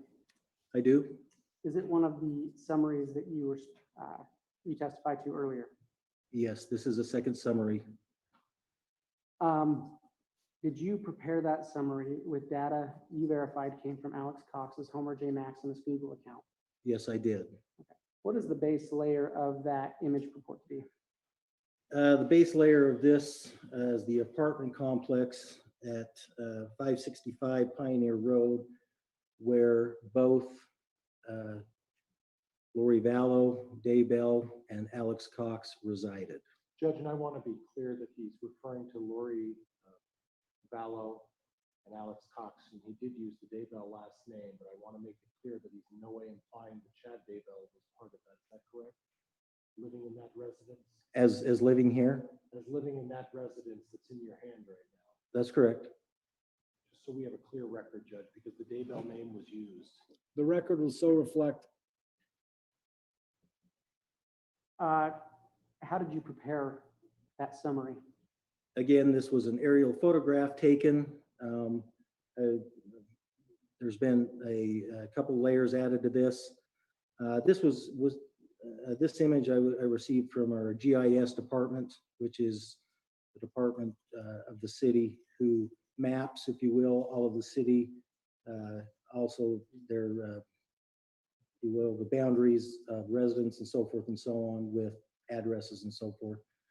So the second layer shows these apartments and the apartment numbers associated with the individual apartments. Again, my table of contents at the bottom right, that I received that data off of the Google location services I had received from Google with the Homer J. Maximus account. Okay. Your Honor, the state would ask that State's Exhibit 18 be entered into evidence. Judge, I would ask that there's an identifying factor telling me the date of that summary, because there's been no representation of the exact date that that summary represents, so I would like that from the witness. There's been an objection as to foundation with the summary. Mr. Wood, do you wish to lay that objection?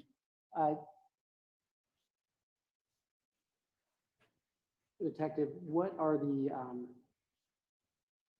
dates associated with the data you entered onto that that image? The reference numbers, is that what we're referring to? The GPS coordinates I placed on here? Yes. They are September 9th, 3 of those on September 9th. Also, September 14th and September 6th are all dates that I've associated on this map. Okay.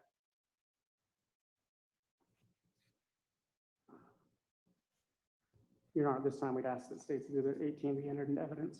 Judge, just clarification in lieu of objection, if I may. Mr. Pratt, if you'll speak up just a little bit, I'm having Sorry, difficulty. just clarification, and that if I can inquire in aid of objection, Judge, just very briefly. You may. Thank you, Your Honor. Officer, September 9th, you said there are 3 readings at that particular point. Is that correct? I have mapped 3 different, Right. yes. And those represent just Alex Cox, is that correct? Not Alex Cox, but the device belonging to Alex Cox. Okay, and then on the 14th of September, it's the device belonging to Alex Cox as well. Is that correct? That is correct. And then on the 6th of September, it's the device belonging to Alex Cox. Is that correct? That is correct. And you already foresaw, excuse me, you already anticipated my question is, that's merely just a device that in no way can establish whether or not the person is present at the time of those locations. Is that correct? That is correct. Thank you. Nothing else, Judge. Thank you. Mr. Pryor, I feel like your questions were cross-examination questions. Any objection to the admission of Exhibit 18? No, Judge. Exhibit 18 will be admitted. Thank you. Your Honor, I'd ask that Exhibit 18 be published and be placed on the easel. Would you like that placed over the previous exhibit that's on the easel, Mr. Wood? Yes, please. Or Do you want, whatever's easiest for court personnel. Your do you Honor. want both of those summaries to be visible as you're questioning the witness? One at a time, Your Honor. We'll start with 18, then go back to 17. Okay, why don't we take a brief recess right now? We're going to crank the air conditioner in this courtroom for just a moment, see if we can cool it down by 10 or 50 degrees. And we'll go back on the record here in 15 minutes. It's 2:30, so why don't we plan on going back on the record at about 10 minutes to 3 o'clock.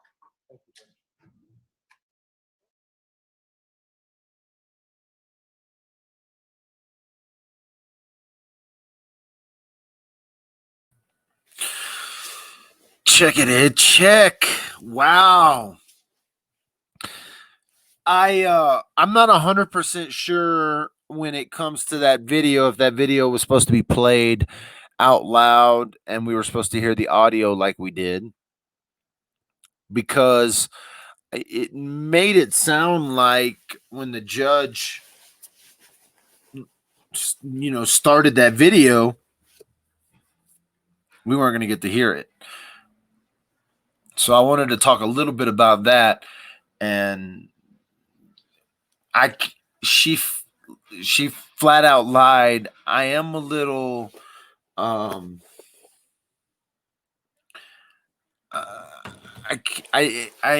can't believe that the officers what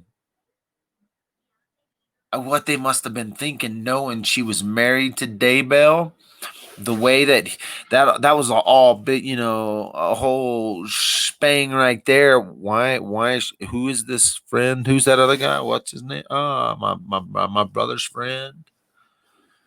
They talk about Daybell's wife a little bit. So it was the body camera footage and her talking is gonna bury her. It's going to bury her.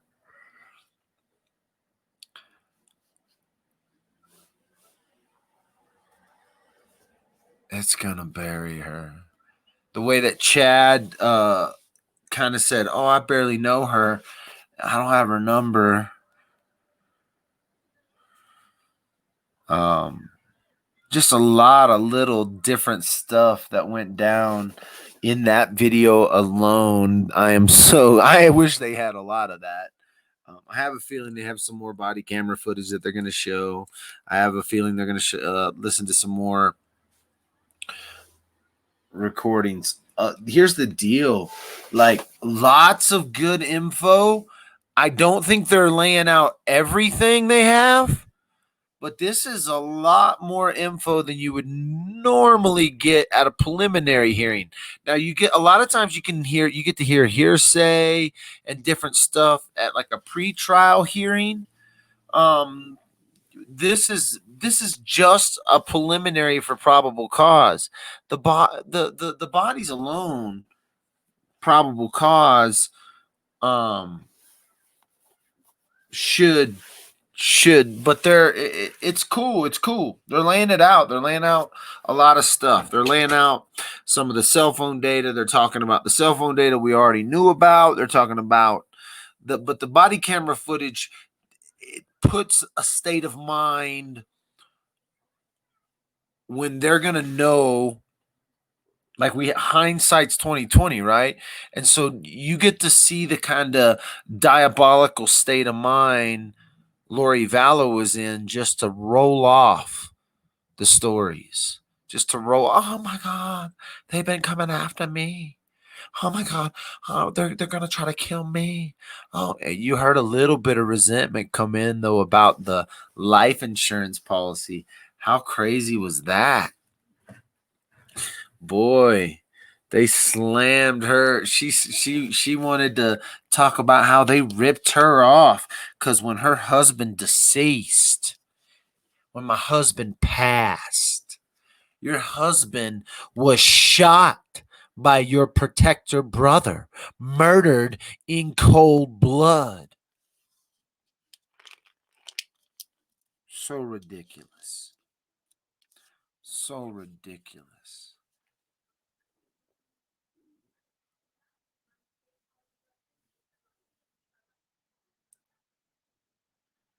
She's not getting off. I have a feeling I do have a feeling Chad's gonna. I don't know if Chad's gonna make the deal, or if Lori's gonna make the deal, or if they even need a deal. They might not even need a deal.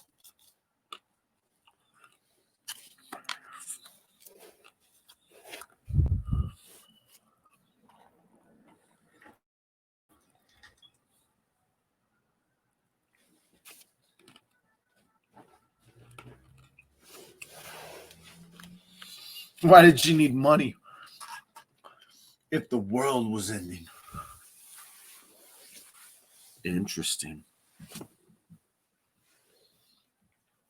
I think she blamed the kids for.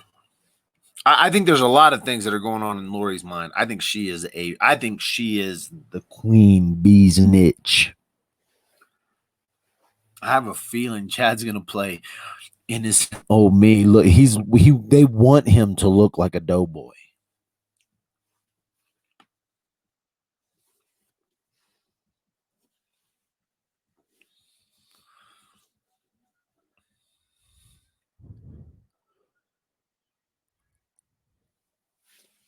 Yeah, she could be the mastermind.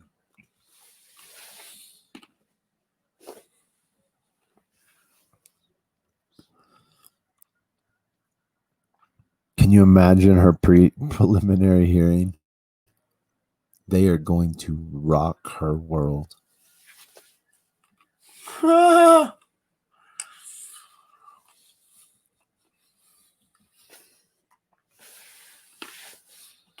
I wonder if there's a way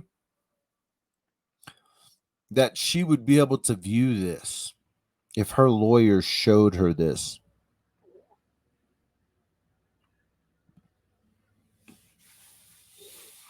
They got him looking like he's slow.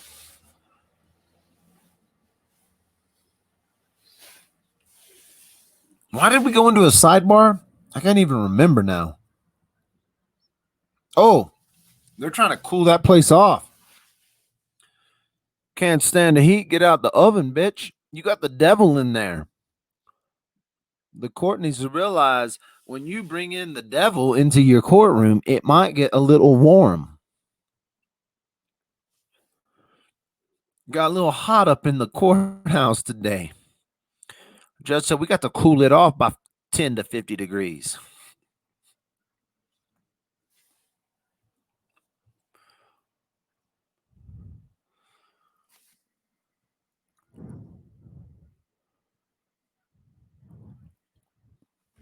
Yeah, I would think the other attorney would be watching this for sure. I would think that would be, in my opinion, it would be the smartest thing any attorney could do is watch this, knowing what they're going to try to bring towards you. But they open the, you know why it's hot up in there is because they got a portal to hell, and the hot air is trying to suck him up.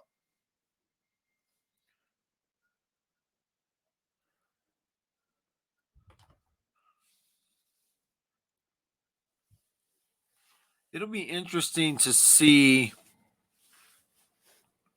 how Lori's attorneys approach her hearing, because you would think they're going to get a lot of info from like this hearing right now, and how they could use that for real to help them prepare, in a sense of at least understanding some of the evidence. See, I thought maybe the attorneys already had discovery, but the way I'm reading this is they haven't even been given the discovery yet, because he hasn't pled guilty or not guilty. And so after this hearing, all of this discovery that they have, this evidence that's coming up and going into court officially, this is the official, hey, this is all the stuff we got that says you did something. So, but they only have to prove probable cause for the arrest. And so I think probable cause was proven at the crown of the head. When the cop said the crown of the head was visible, I think probable cause was met. I do find it interesting that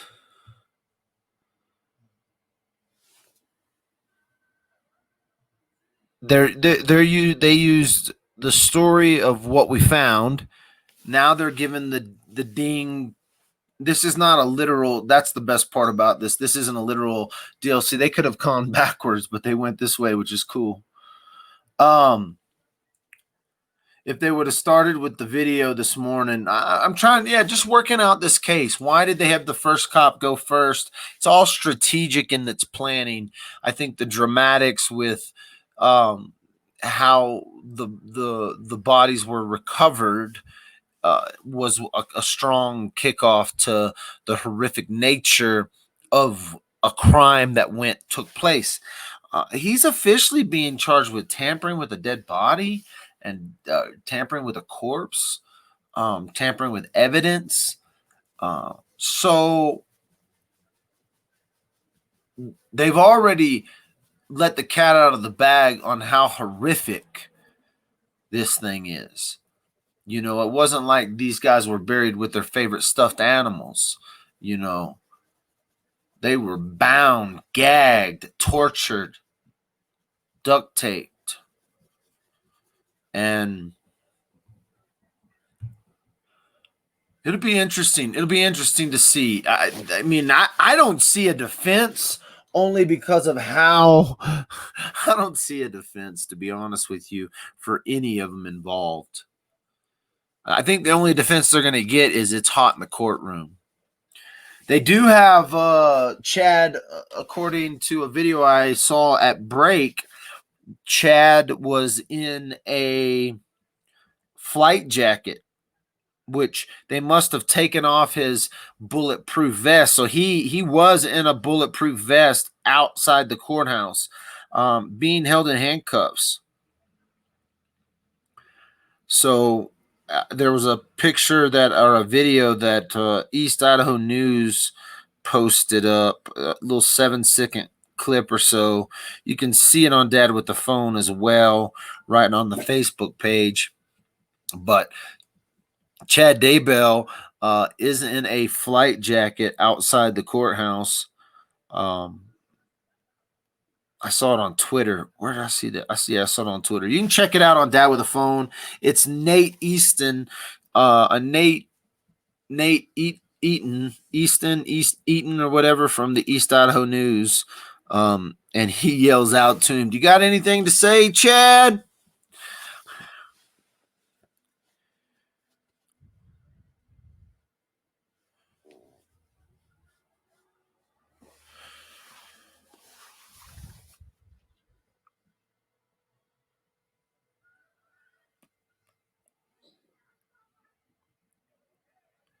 Yeah, it's interesting. Chad's kids are now living in the house. They lived across the street at some house, but they're now living in the house. Anything you want to say, Chad?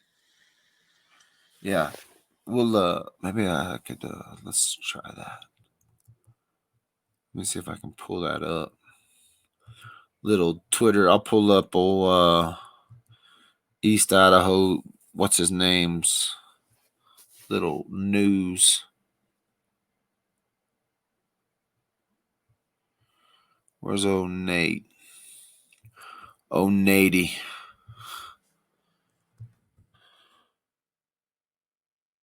Nate Eaton.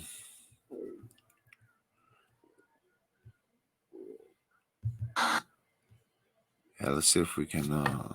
Let's see if we can pull this. They ain't coming back into hearing yet. Let's check out a video of.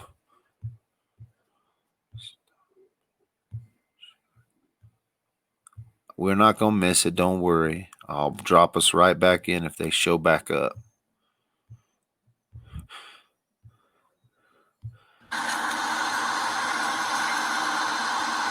So this Chad coming back into the courtroom. Anything you want to say, Chad? Oh, Nate, get on him. You got anything to say, Chad? Anything you want to say, Chad? It's gonna be hot in there, devil. So Anything you want to say, Chad? Nate must be outside doing broadcast stuff, but he's not inside the courtroom, which is interesting. I would have tried to Anything you want to say, Chad? get on in there and be inside.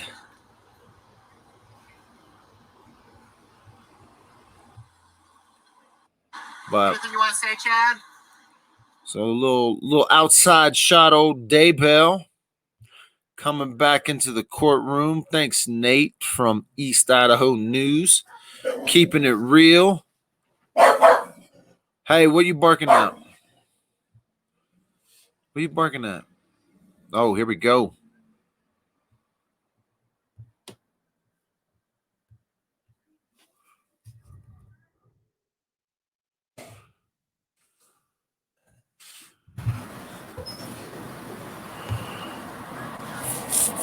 They gotta fix. They gotta fix it. There we go.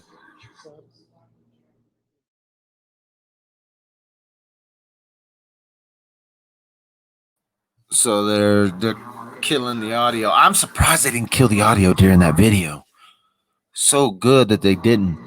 I wonder what the judge is gonna think when he finds out that that thing was released, though. They cooled it off. Thank you. Please be seated.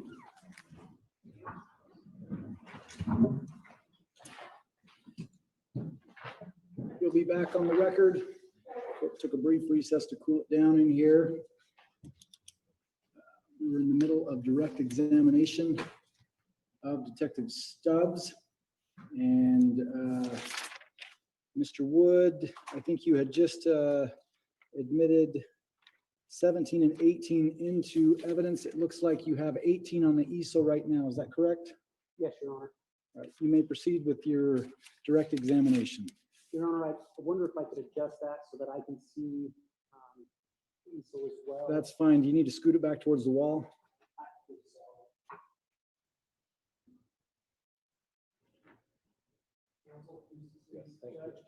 I can. Your Honor, due to the nature of what Detective Stubbs is going to be testifying to, we'd ask that he be able to stand next to the easel and put on a mask. That's fine. Mr. Wood, why don't you don yours while he does that? Yeah.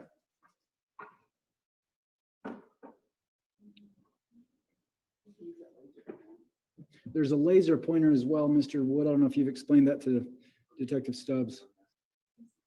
Okay. Hold up here. Do we, if he's going to be touching the exhibit, why don't we put some gloves on the witness here? If there's going to be anybody else that's touching it. There's some right here.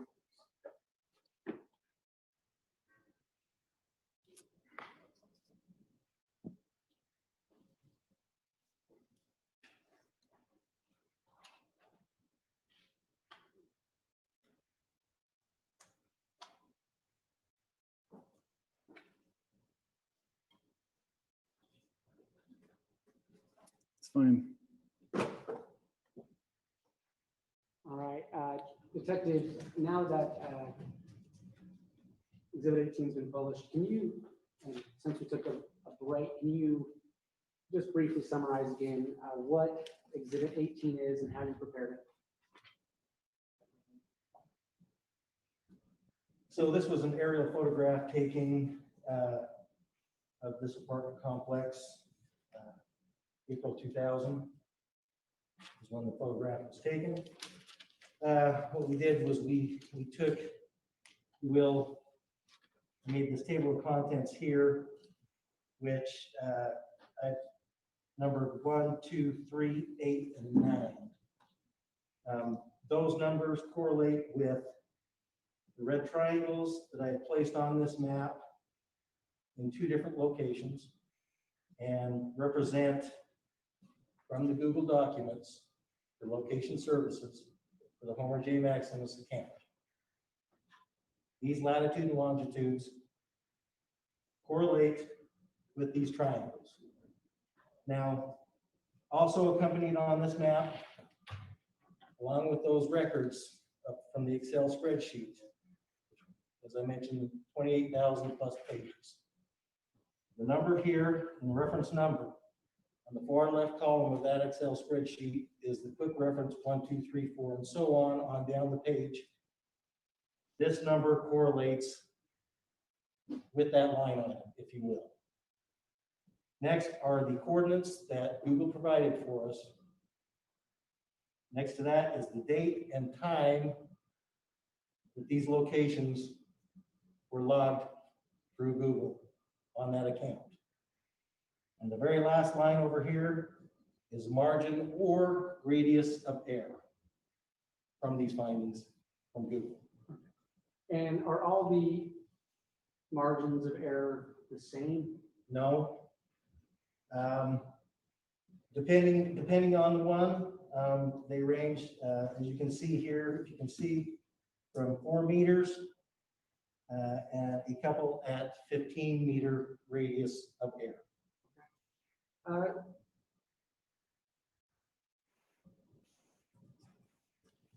On Exhibit 18, why did you focus on the coordinates you focused on? Mainly because of 2 things.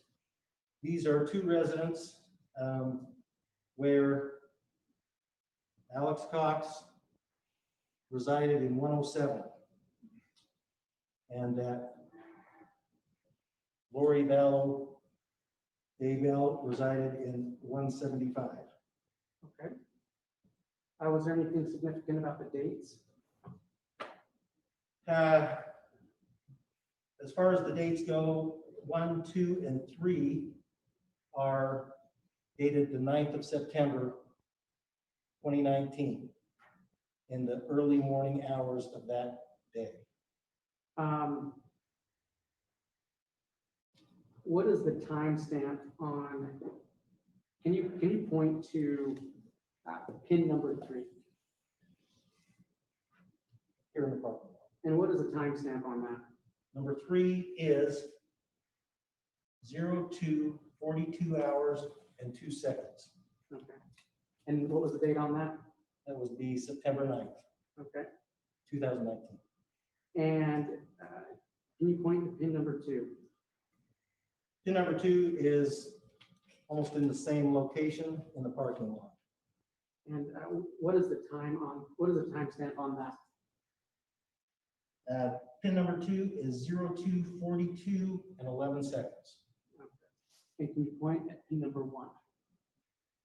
Same location with this triangle here. Okay. And what is the timestamp on that? That would be 03, 37, 22. Okay. What is the margin of error on pin number 3? Pin number 3 is at 4 meters. What is the margin of Judge, error? I'm sorry, I don't mean to interrupt. He said 4 meters or 4D? 4, thank you. What is the margin of error on pin number 2? 4 meters. And what is the margin of error on pin number 1? 4 meters. Now, let's talk really quickly about the timestamp. When you receive Google records, Are they in mountain time? No. How is the time relayed on the Google location data? So on the Excel spreadsheet, they would be in UTC time. Okay. UTC here during that time of year is UTC -6 hours. Okay, thank you. Can you point at pin number 8? Actually, I'm going to ask you to point to pin number 9 first. Pin number 9 is over in this area here. Okay. What is the timestamp on pin number 9? Pin number 9 would be September 6th, 2019 at 2:56 a.m. and 13 seconds. Okay, and what's the margin of error or radius of error on that? 15 meters. Okay. And can you give us the same information on pin number 8? Pin number 8 is the 14th of September, 2019 at 01:21 and 43 seconds in the AM. And what is the margin or radius of error on pin number 8? That again is 15 meters. All right. Your Honor, I'd ask to publish State's Exhibit 17 at this time. No objection.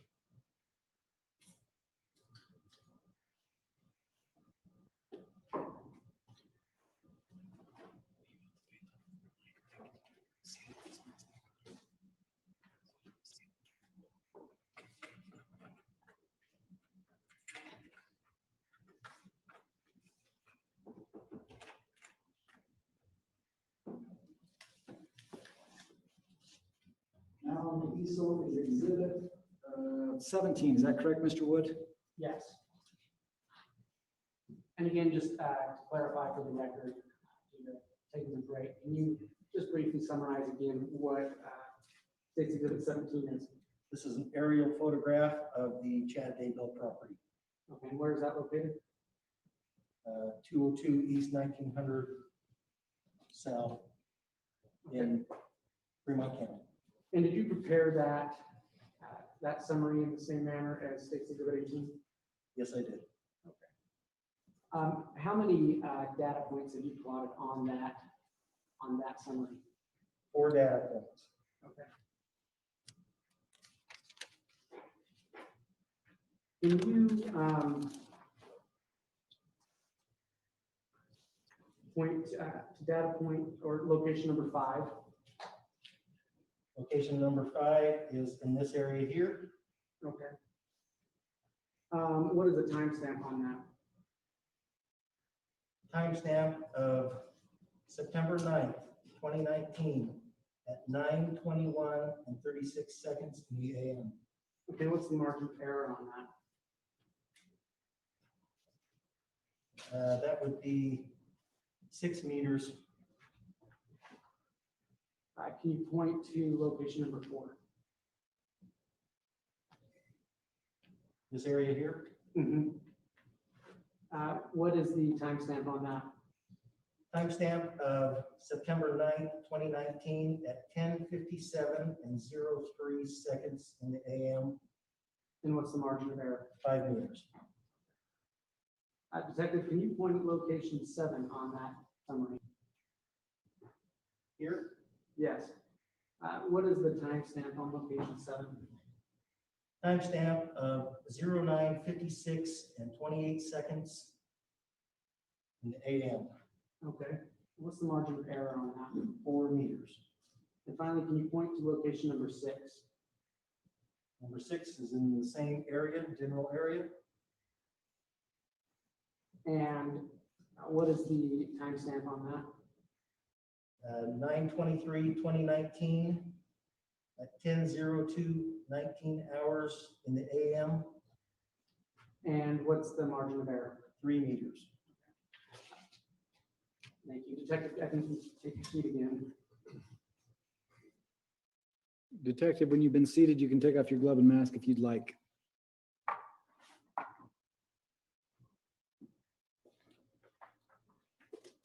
Detective, you testified about the contents of the Homer J. Maximus Google location data. Are there other data points located on the Daybell property in that, in the data that was given to you on your search warrant return?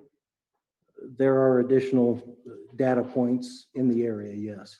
And are there additional data points near or on the, near the Lori Vallow apartment at 565 Pioneer Road?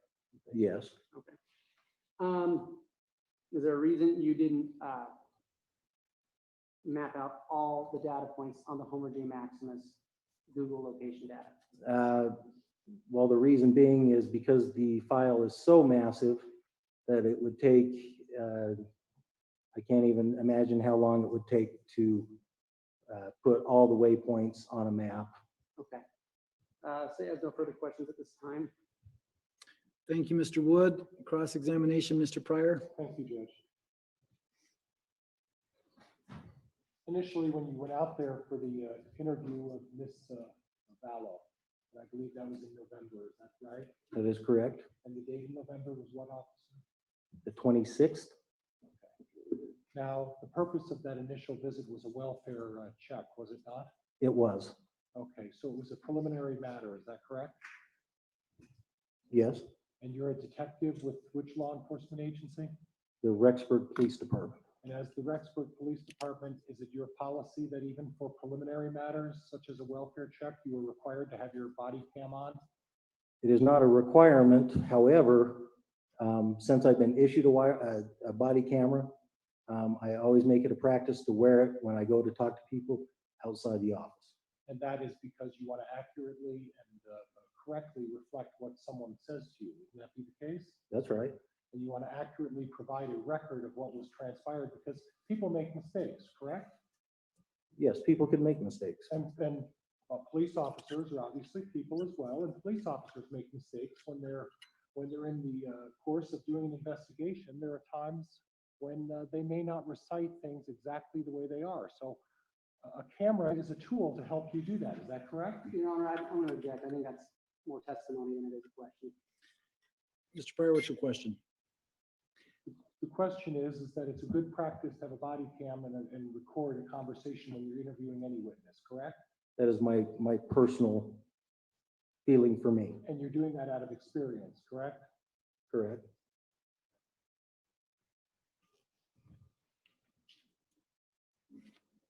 Now, there was some previous testimony about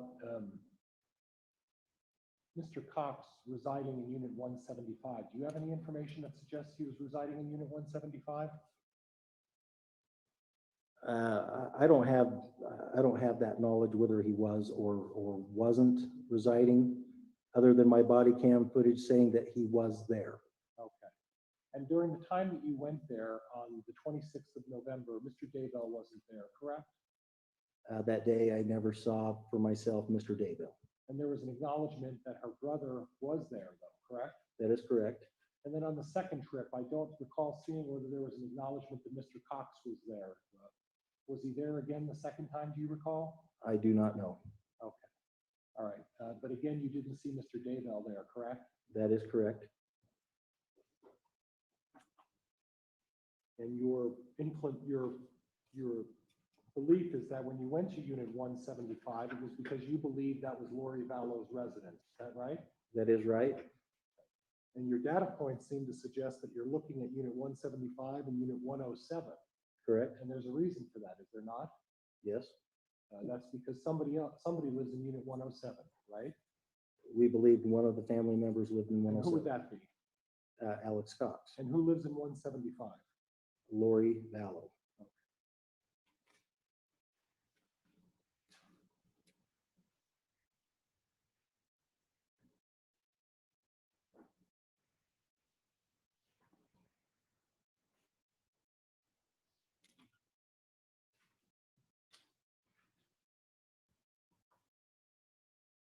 So just so we put this into terms that I can understand, when you're talking about 4 meters, you're talking approximately 12 feet. Approximately. And when you're talking about 15 meters, you're talking about 45 feet. Approximately. Okay.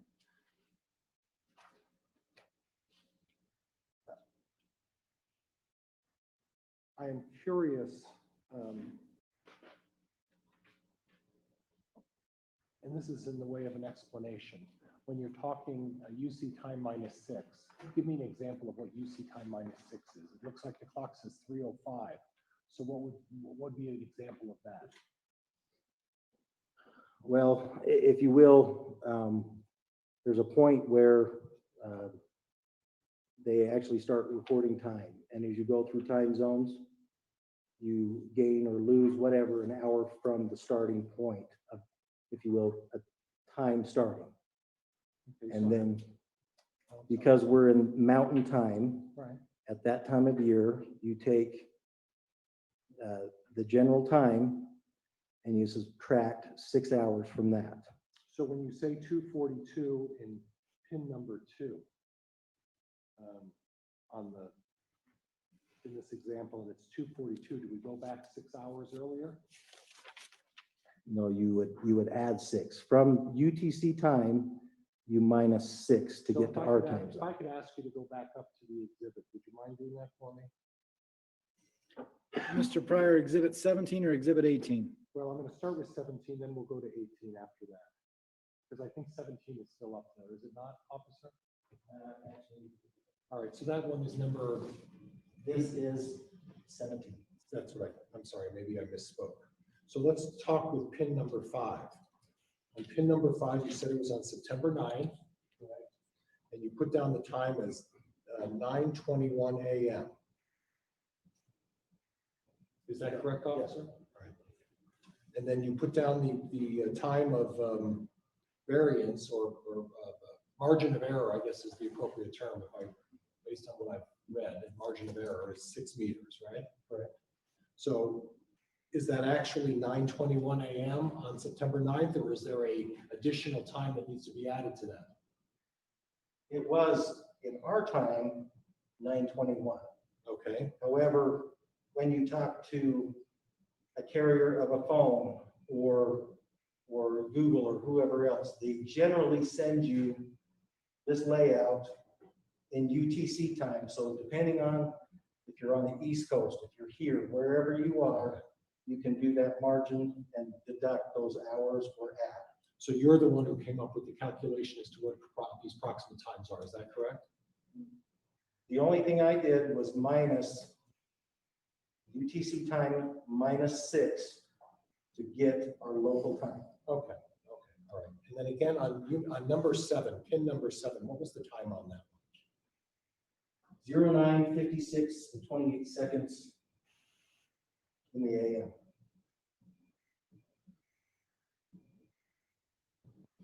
And those points that you're talking about reflect the device that was owned by Alex Cox, is that correct? The Google states belong to Alex Cox. Okay. And on the items that were set on the house, or excuse me, the apartments, those times and those pins were a reflection of a device that was owned by Alex Cox, is that correct? The same device. Okay, all right. Thank you, officer. Go ahead, you can return to your seat.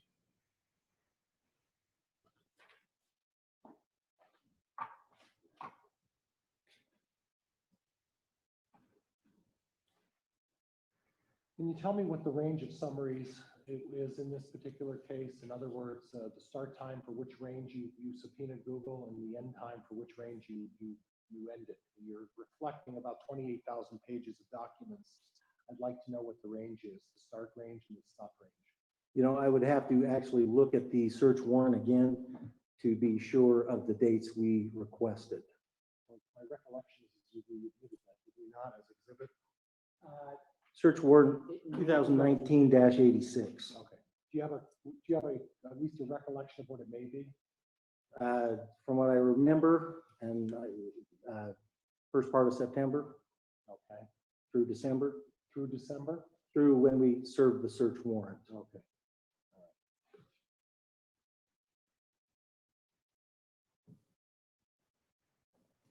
So we don't know how many times from September through December that those devices were on the Daybell property, correct? We don't have a total number at this time, no. Are you working on that? There is things being worked on at this time, Are yes. you working on that? I am working with members of the FBI CAS team to come up with those numbers.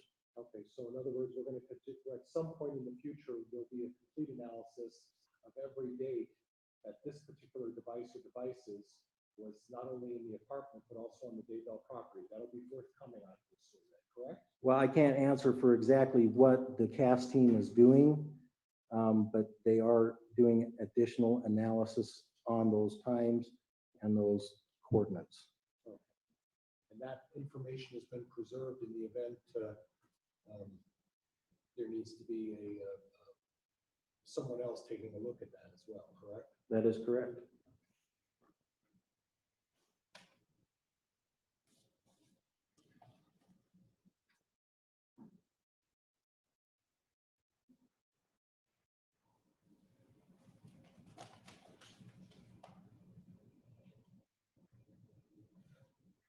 Did you have an occasion to talk with Mr. Daybell at any time? Sorry, I can't hear you. Did you have an occasion to talk to Mr. Daybell at any time? No. You hesitated. Why is that? I was trying to remember if I had said stand right over here or whatever while he was in the kitchen. I don't exactly recall. Okay, so there's no recorded conversation or body cam of Mr. Daybell that you have in your possession. Is that correct? I did have my body camera on that day as well. Okay. Have I reviewed that as of the last little bit? I have not. Have you provided that to the prosecuting attorney? I believe he has copies. Judge, I have nothing else at this point. Thank you. Thank you. Mr. Wood, any redirect?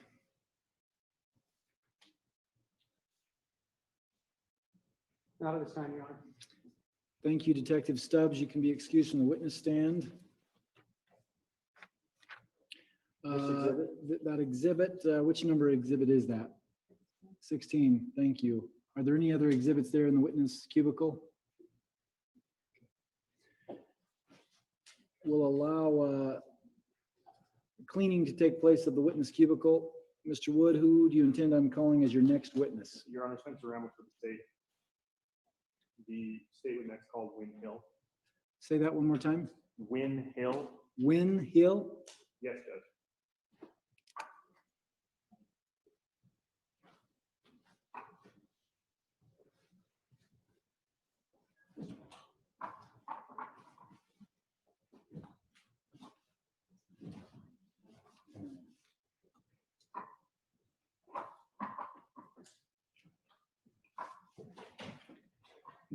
Mr. Wood, can I have the bailiff put that exhibit backwards again? Yes.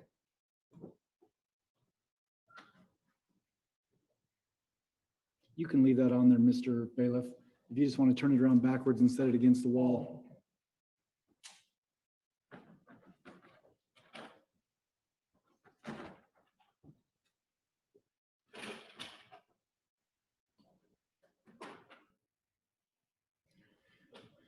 Mr. Hill, if you'll come forward, stand in front of this witness chair, raise your right arm and face the clerk.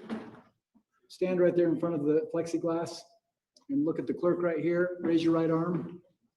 Do you solemnly swear affirm the testimony you're about to give in this cause now and shall be the truth, the whole truth, and nothing but the truth, so help you God? You can be seated here in the witness chair, Mr. Hill. Once you're seated, Mr. Hill, you may take off your mask. Mr. Wood, you may inquire. Thank you, Judge. And again, Spencer Ramel for the record. Mr. Ramel, I apologize. You may inquire. Thank you, Judge. Can I have you state your full name and spell that name for the record? My name is Wynn Hill, Wynnhill, Mr. Hill, where are you employed? at Brigham Young University, Idaho. And how long have you been employed at BYU, Idaho? Just over 14 years. And what is your current role at the university? I currently serve as the Dean of Students there. Does BYU, Idaho use a student management system? We do. Are you familiar with that system? I am. How so? Yeah, I work in the student life area, and so we have a student life management system that connects to the larger student management system. Mr. Hill, will you scoot a little closer to the microphone? Sure. Pull that microphone down a little bit, name it right at your chin, There we go. and then up at your mouth. That's great. Great. What information does your student management system hold? Yeah, it holds information from the application process and other student enrollment information on a student. Does your system allow you to look up current students attending BYU-IO? Yes, Does your system allow you to look up past students yes, that have attended BYU-IO? I'm sorry. yes, Does your system allow you to look up individuals who have applied but are not currently attending BYU-IO? yes, it does. Did you check your registration system for a specific individual who requested Rexford Police Department in relation, to a missing persons investigation? I did. Who was that individual you checked for? I believe they gave me the name of Tylee Ryan, Tylee Cox, Tylee Vallow. I checked all of those names with the date of birth of 9/24/02. And can you tell me the date that you did that? I can. It was February 28th, And can you tell me- 2020. Sorry. Okay. Yeah. Can you tell me where you were when you checked it?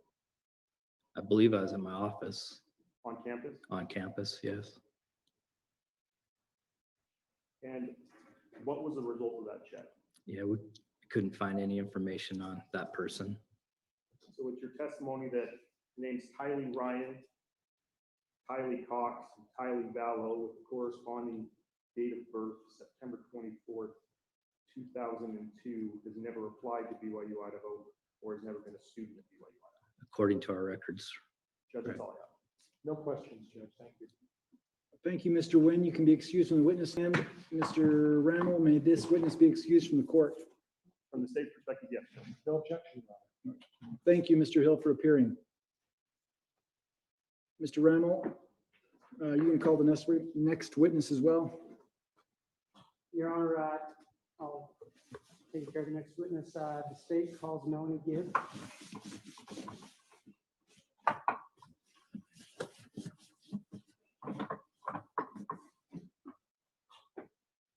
Wow, wow, wow.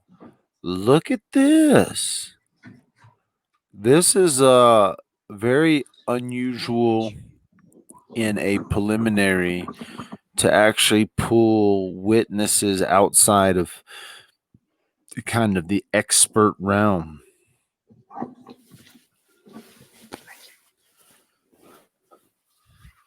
So this will be an interesting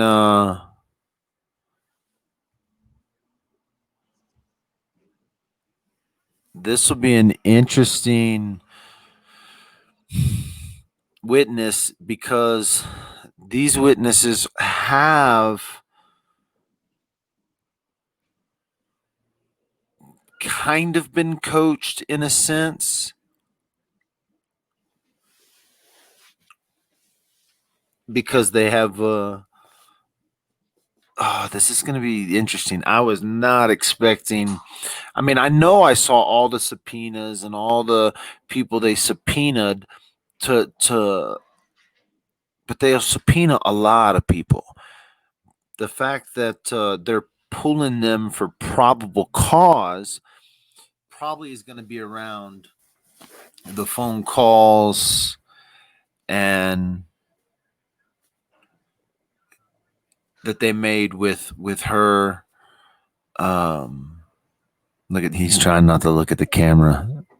Freaking, he's about as close as they come to the evil in the world right there.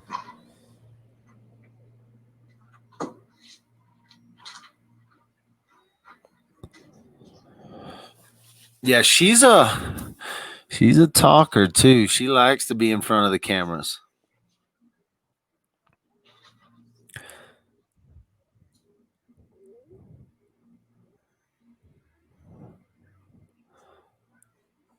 We're gonna get a lot more. This they may kick this into tomorrow. I got to assume they're going to put her up there for at least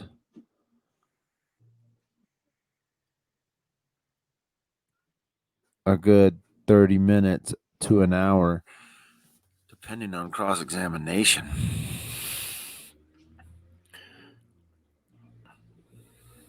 She cannot be found. Uh-oh. Uh-oh. Uh-oh.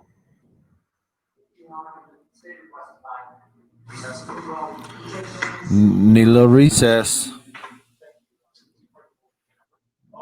They need to prepare her a little bit. Oh, look, we're getting chummy with the lawyers.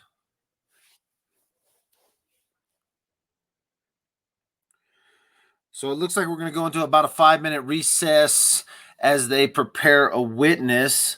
Man, it is getting, now that we've kind of gotten through the police officer's statements, they brought that last one on because I bet they're about to ask this lady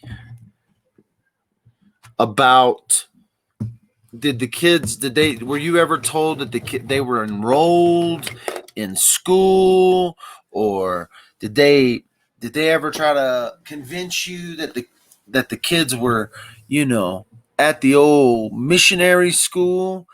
They brought the school people in. So I don't know. It's just going to get good.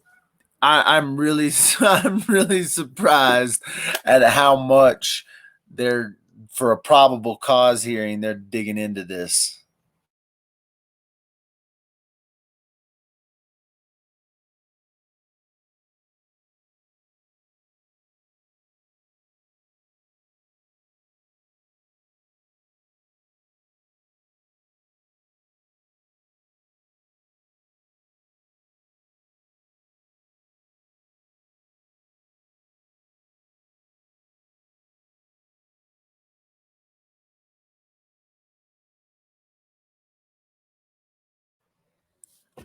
I have a pretty good suspicion that if they're going to call her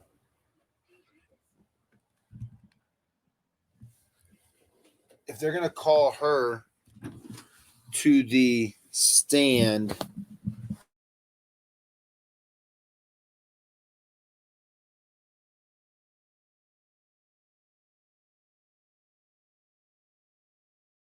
I'm still muted.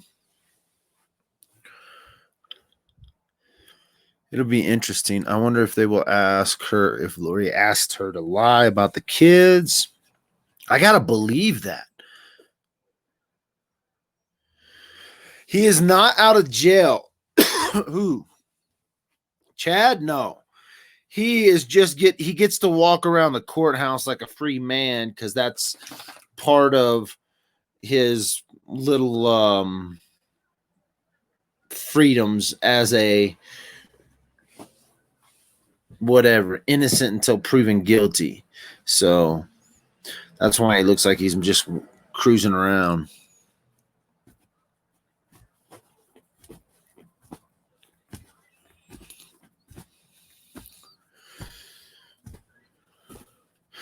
Yeah, she's given interviews already. And she's talked to a lot of people when they were looking for the kids. I guess she told Nate from old East Idaho that she was for sure testifying. But then when they go to find her, they can't find her.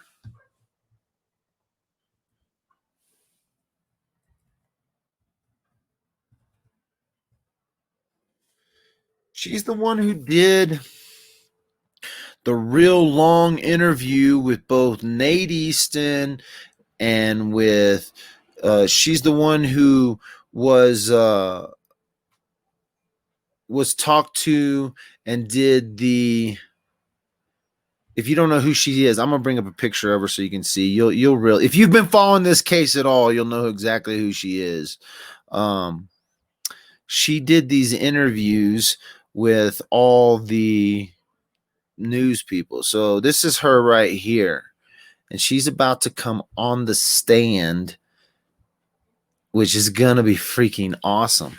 She did a bunch of interviews, talked about this whole thing. She did Dateline. She did the Nate got the first interview. Then they came back and did the kind of the mock setup with her with the Dateline stuff. But no, she's a talker. She has a rehearsed speech. In other words, you know, she knows what she's going to say. And so she's going to make a good witness, for sure going to make a good witness.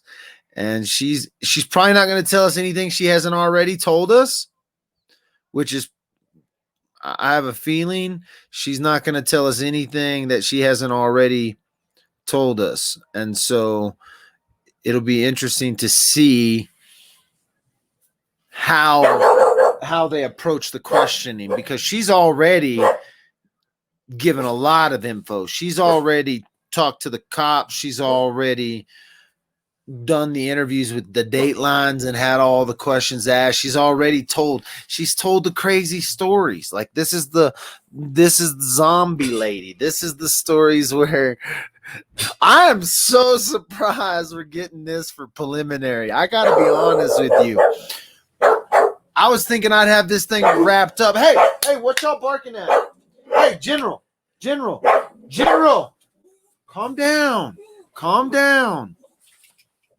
My dogs are going nuts. My dogs are getting excited. They're getting excited about it. This doesn't seem normal for a plea rim, but then again, nothing about this is normal. Absolutely.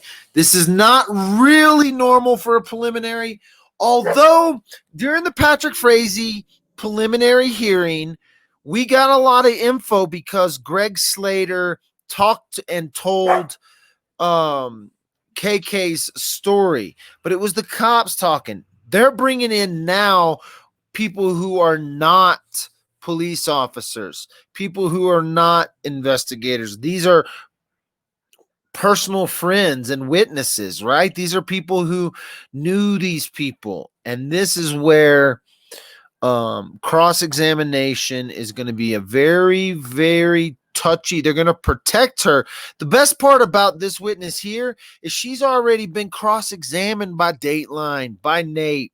So the attorney is going to protect her with objections, with they're gonna protect her on the cross-examination, but it's still going to make for that's going to make good for interesting court TV. That's for damn sure.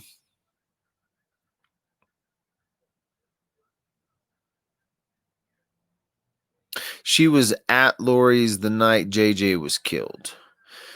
They're saying woof, woof, ruff, ruff. Malene's a witness. She's going to cover all bases to move forward. Yeah, pretty much. Cap. Check the boxes. They done checked the boxes already. They've really checked probable.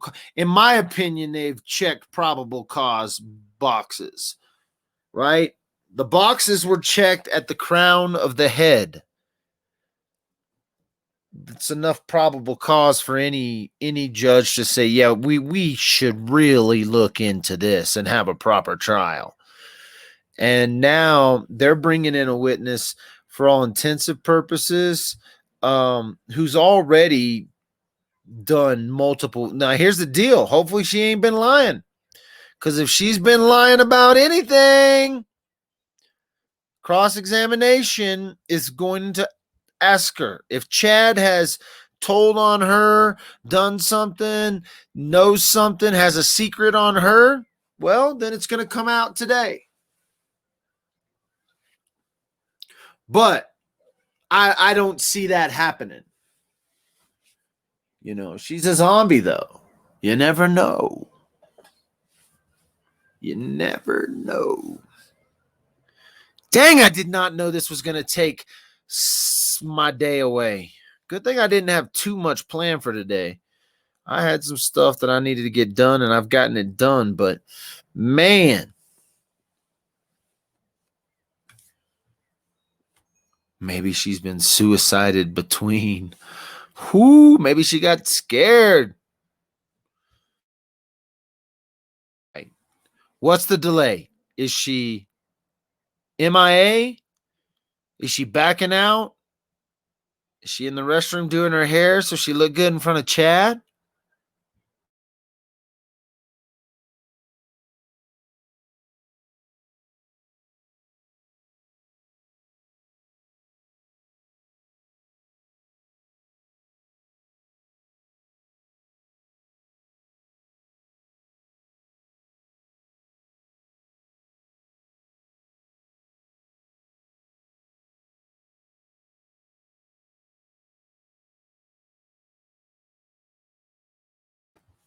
I'm just glad my computer hasn't acted up. Internet service been going strong today. Technology's working in the great state of Idaho.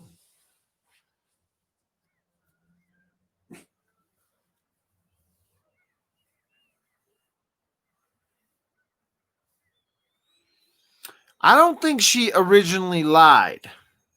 I don't think she ever lied to the cops. I think they tried to pass that off, but I don't know. I don't think she ever lied to the police. I think they wanted her to. They wanted her to lie to the cops.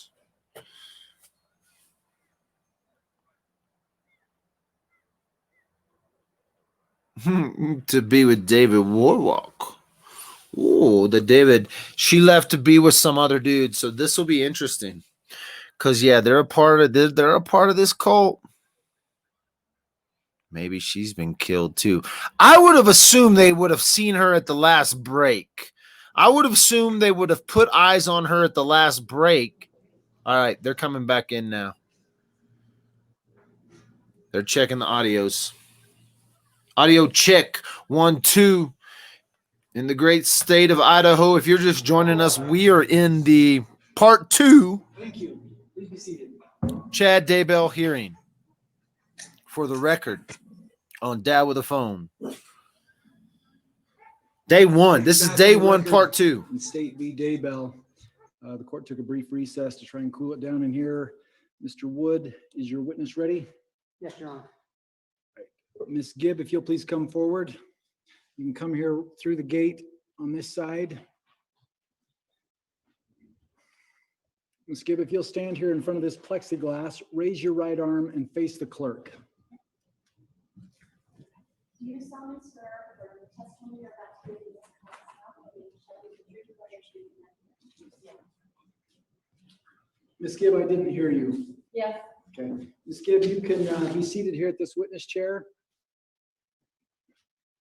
Ms. Gibb, if you'll scoot up to that microphone and then pull it down below your chin and aim it at your chin. Okay. Mr. Wood and Mr. Pryor, I think the record isn't picking up your voices as well as it is everybody else's. So if you'll do the same, pull that down and then point it up at your chin, it makes a much better record. If you'll pull it down, Mr. Pryor, and then point it up kind of like this so that you don't talk over it. Mr. Wood, you may inquire when you're ready. Thank you. Will you state your name and spell it for the record? Melanie Gibb, Gibb. Okay. Ms. Gibb, are you familiar with the defendant, Chad Daybell? Yes. Approximately when did you meet him? About 3-4 years ago. Okay. Do you remember where you met him? Yes. I was in Morgan, Utah. Okay. Since you've met him, what is the nature of your relationship? The nature of our relationship was talking about some of the books that Chad had written and his relationship with Lori.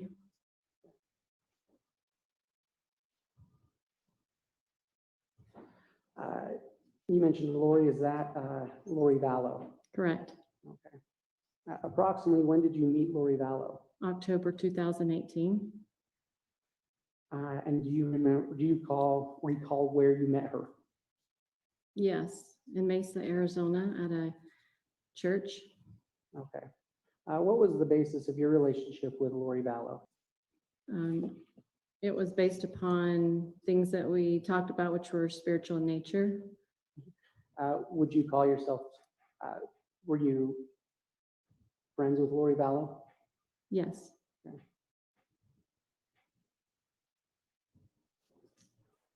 Are you familiar, or do you know if Lori Vallow had any children? Yes. Are you familiar with Tylee Ryan? Yes. Did you ever meet Tylee Ryan? Yes. And did you ever have opportunity to see Tylee Ryan with Lori Vallow? Yes. And was Tylee Ryan Lori Vallow's daughter? Yes.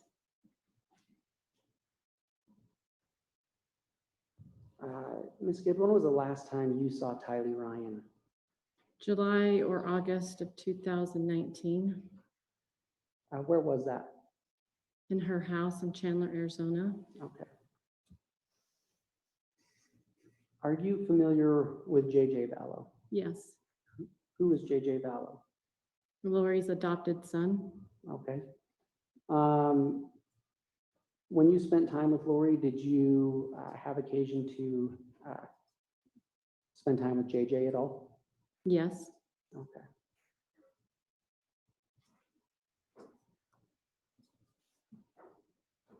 Ms. Gibb, I want to call your attention to, well, do you recall where you were between the dates of September 19th, 2019 and September 23rd, 2019? Yes. Where were you? Rexburg, Idaho. Why were you there? I was there to visit Lori. I was also there to be at an event called Firm Foundation. Okay.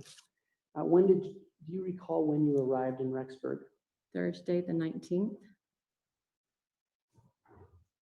And do you know approximately when you left Rexburg?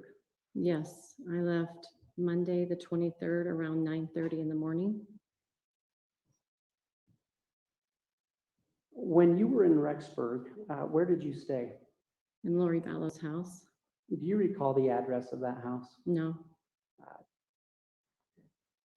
Do you recall the general location of that house? It was a townhome. I don't know the name of the street. Okay. Was that townhome located in Rexburg, Idaho? Yes. During that weekend, did you have opportunity to spend time with Lori? Yes. Okay. About how much time did you spend with Lori that weekend? Most of the time, except for on Saturday, I spent most of the day, about 10 hours up the street at that event. Okay. When you were at Lori Vallow's house, did you ever have occasion to see Chad Daybell there? Yes. Okay. Do you recall approximately how many times you saw him there that weekend?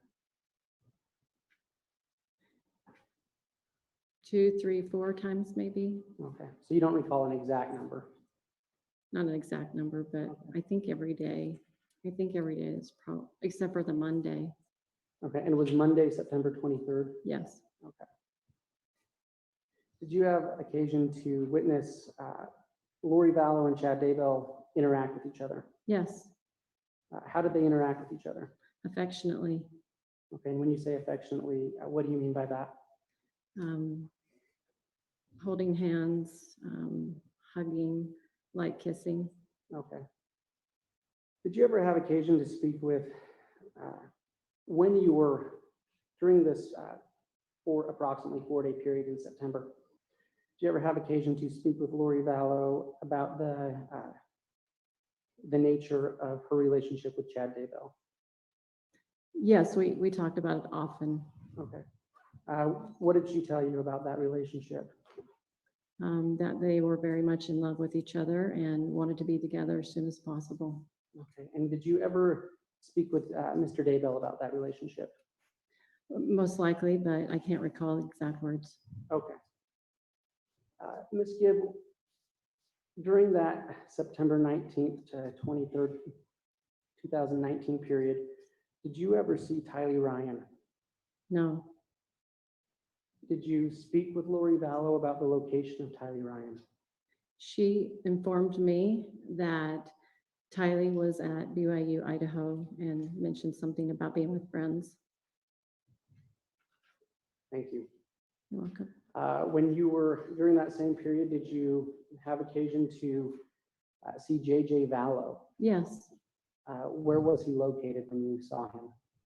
he was in the family room mostly, and then outside some. Okay, when you say the family room, can you be more specific? The room that's adjacent to the kitchen, Okay, and what home was that located in? Lori Bella's home. Ms. Gibb, I want to call your attention to the night of September 22nd, 2019. Do you recall what you did that night? Ms. Gibb, you're facing the state. I'm going to invite you to turn your chair just a little bit so that I can This way? see Oh, this way? this way, so that I can see your face as you're speaking. I recognize you're answering Mr. Wood's questions, but I need to see your face as well as you're answering. Okay. Thank you. You're welcome. What did you do the night of September 22nd, 2019? The night of the 22nd, I was doing a recording with Lori and David Warwick, and we were in the kitchen recording that. Who is David Warwick? He is a boyfriend of mine. Okay. And you said you were recording a podcast? Yes. Okay. Was Mr. Daybell there during the recording of that podcast? No. Okay. Do you recall if JJ Vallow was there during the recording of that podcast? I did not see him. Did you see Alex Cox that night? Yes. Okay. What did you witness, or what did you observe Alex Cox doing that night? He brought JJ into the house during the middle of the podcast. Okay. And did you see him bring JJ into the house? Yes. Okay.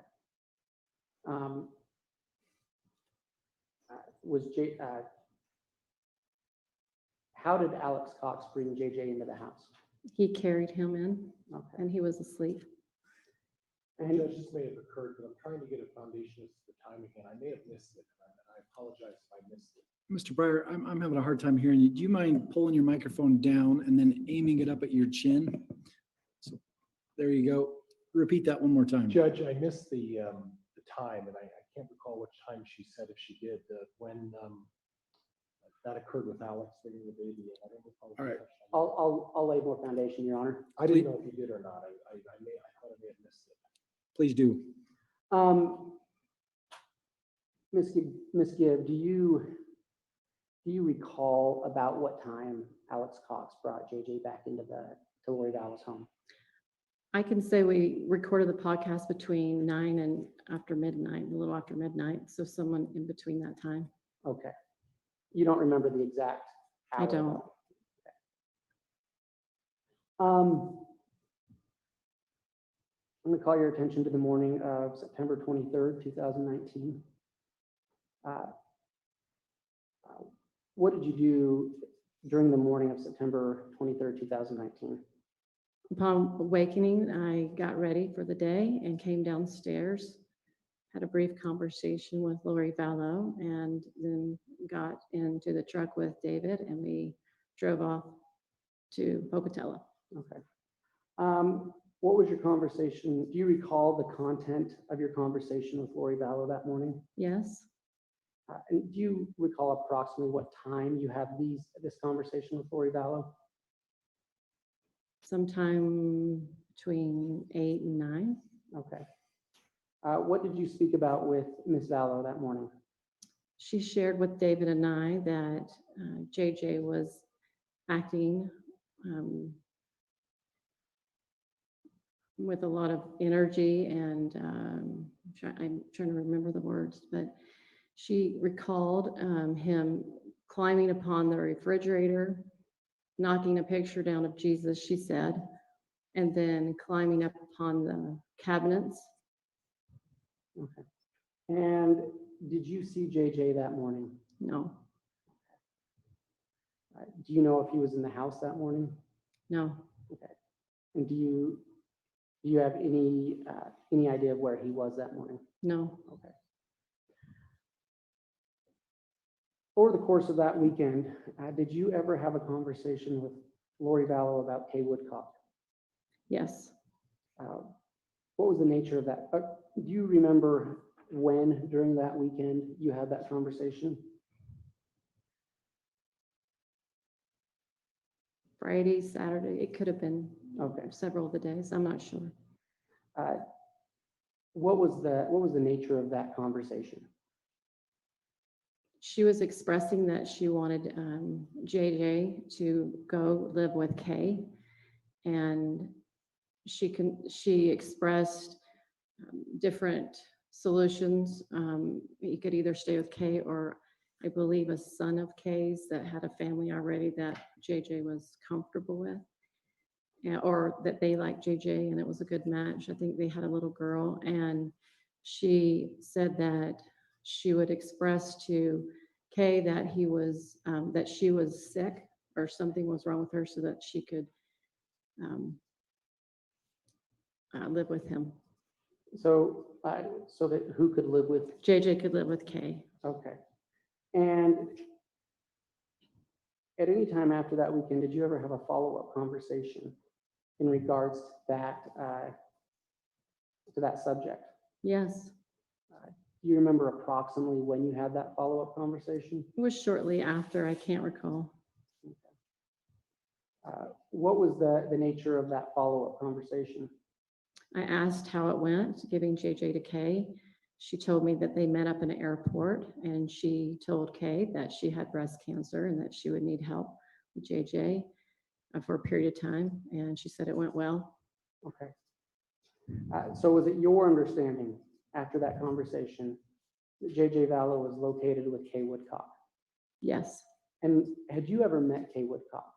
briefly. When? The time that Charles Vallow was moving out of his house in Arizona to Texas, And who was Charles Vallow? Lori's husband. Okay.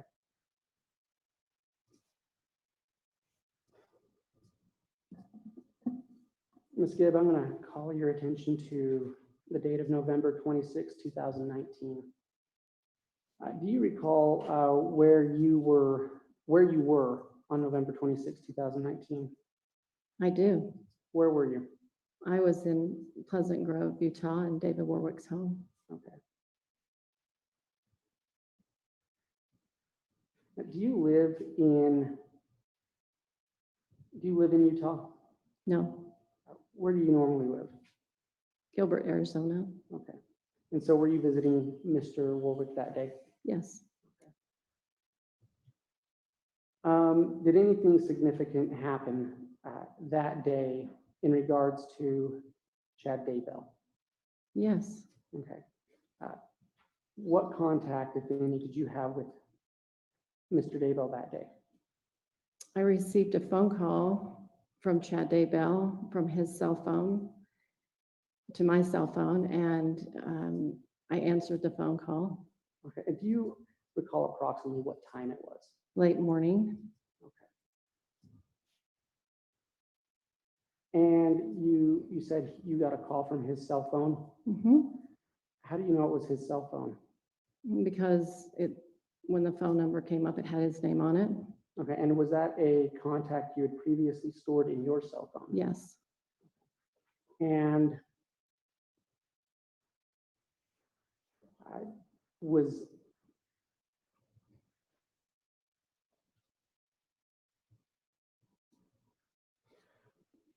Ms. Gibb, had you previously had any discussions with Mr. Daybell through that same phone number? Yes. Okay. Do you recall what that phone number was? Yes, it was 208-690-9374. And I may have already asked this, I apologize if I did. Approximately what time were you called by Mr. Daybell that day? Late morning. Okay. What was the nature of that conversation? He said, "Hi, Melanie, this is Chad. The Rexburg police are going to call you. Don't pick up." He Okay. said, "Oh." Where did the conversation go from there? He let me know that the police were over at Lori Vallow's home in Rexburg, and that they were inquiring about where JJ was, and that she was going to tell the police that JJ was with me. Okay, how did you respond? In shock, and I can't recall if I said anything at that moment. Oh, I did say after the shock, I said, "JJ's not at Kay's house." And how did Mr. Daybell respond to that? He said, "No." Okay. Was there any other content to that conversation? I asked him if he was nervous, and he said yes. Was anything else said? I can't recall.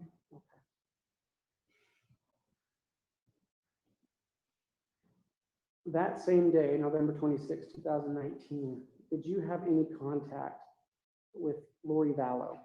Yes. Okay. Do you remember approximately where you were when you heard from Lori Vallow? Yes, I was in the same place. And okay, and where was that again? that was in Utah, in David's home. And approximately what time did you hear from Lieutenant Vallow, Lori Vallow? I possibly within an hour or two, I can't exactly recall. Okay. And when you say an hour or two, what is that in reference to? Her calling me, Lori calling me. Right. Was it an hour or two after what? I'm sorry, Chad's phone call. Okay. What was the nature of that conversation? When I picked up, she said, "Hi, Melanie, this is," well, she probably didn't say her name, but she said, "Just want to let you know everything's fine." She was upbeat, cheery, acting like nothing was wrong. What happened after that? She told me that the police had been there asking for JJ, and that she told the police that I had JJ, that I was at a movie called Frozen, that she asked me just to pick up my phone and take a random picture of kids running around, and that she would come by and pick him up, and then, no, I'm sorry, that after me driving home from Utah to Arizona, that she would come and get him later that week. I'm going to stop right there. Ms. Gibb.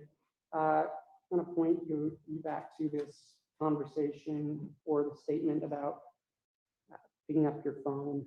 Mm-hmm. What did she ask you to do with that again? Take a picture of random kids to make it look like it was JJ. Okay.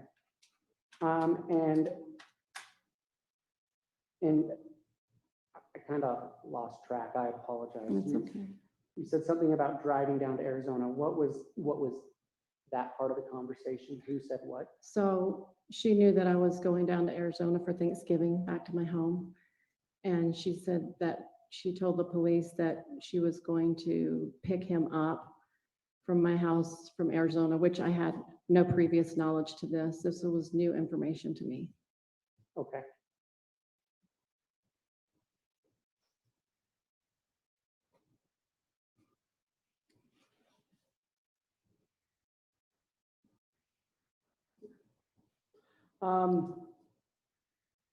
Did Lori say anything else to you about JJ?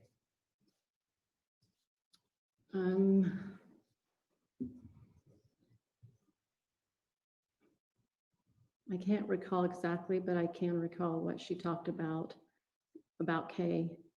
Okay. What did she say about Kay? she said that Kay was trying to kidnap JJ.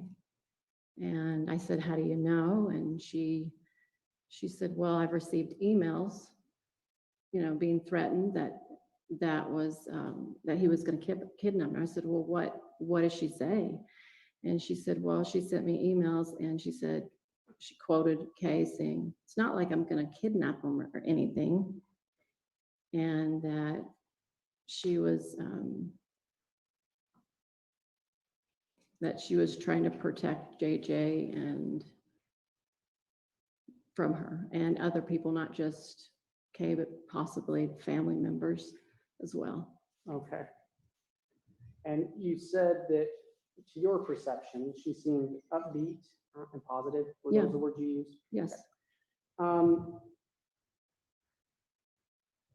To your perception, when you spoke with Mr. Daybell that day, how did he sound? Very nervous. Is that why you asked him if he was nervous?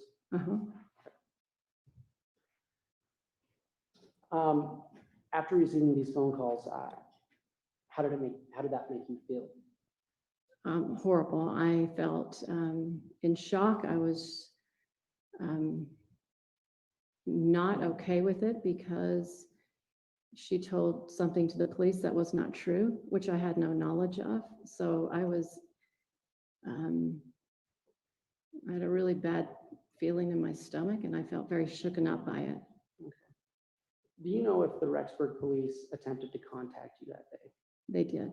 Okay. How did they try to contact you? They tried calling me, and once I believe they left a text. Okay. And did you respond to them that day? Not the Rexburg police, I did not. Okay. How come? Is there a reason? Well, first of all, Chad tells me not to answer it, and then Lori tells me that her child is in danger. So I'm not sure what to believe or understand what's going on this time. I'm very confused. Okay. Did you speak to any law enforcement that day? Yes. What interaction did you have?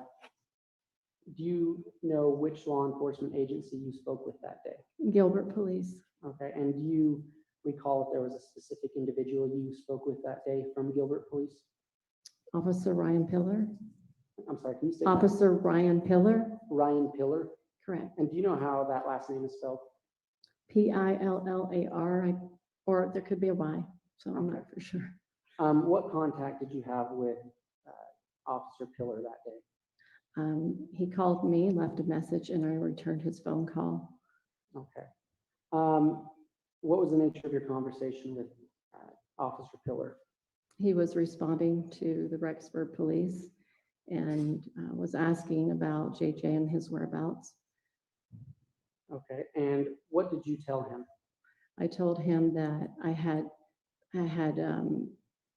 been with JJ, but that he was back with Lori. Okay.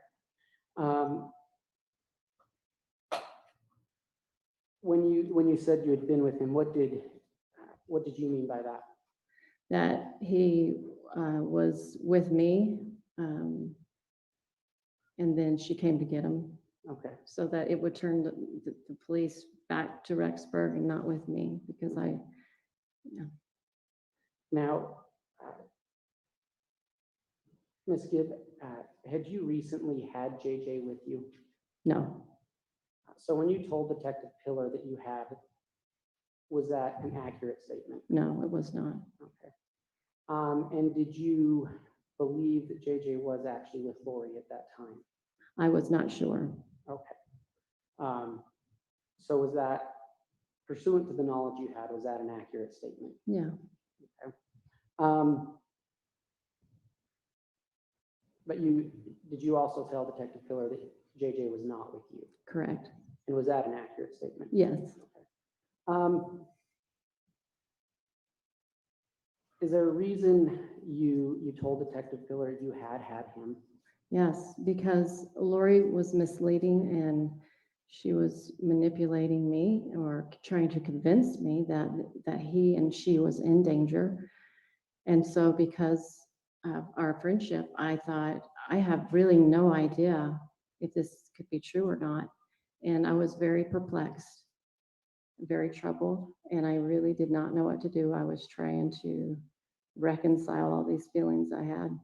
Okay.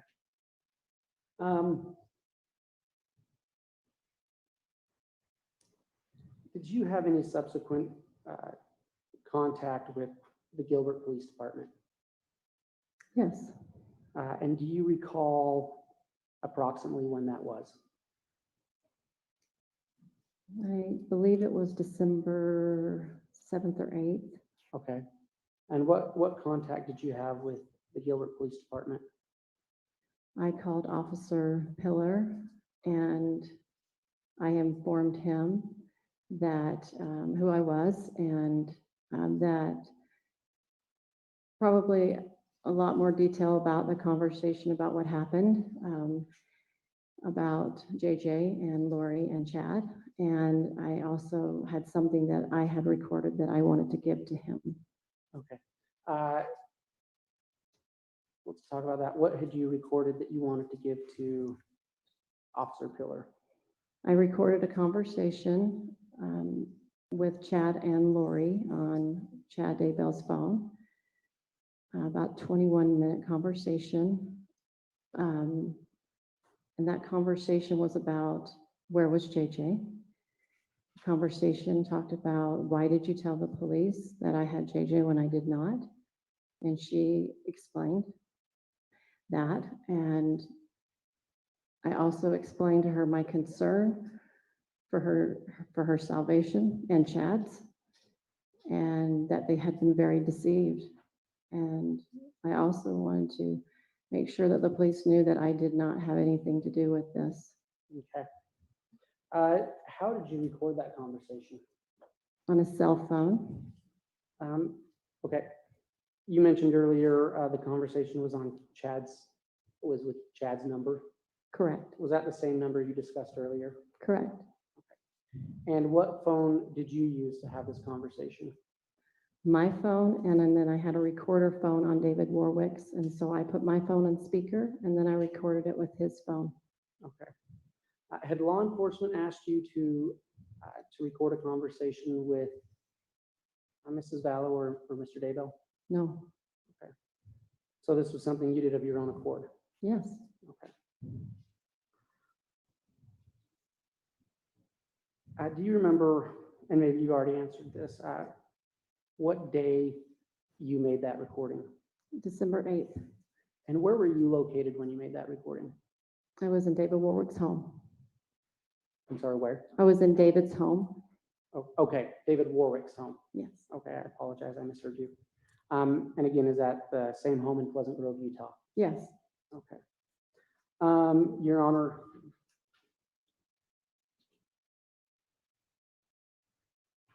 the state would ask that state's exhibit that is marked as Exhibit 19 be shown to the defense and handed to the witness.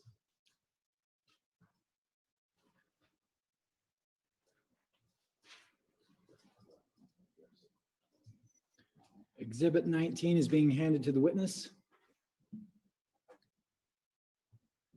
Ms. Gibb, do you recognize the state's Exhibit 19? Yes. Have you seen it before? Yes. Have you reviewed the contents of that disc? Yes. And when did you review the contents of that disc? Yesterday. Okay. And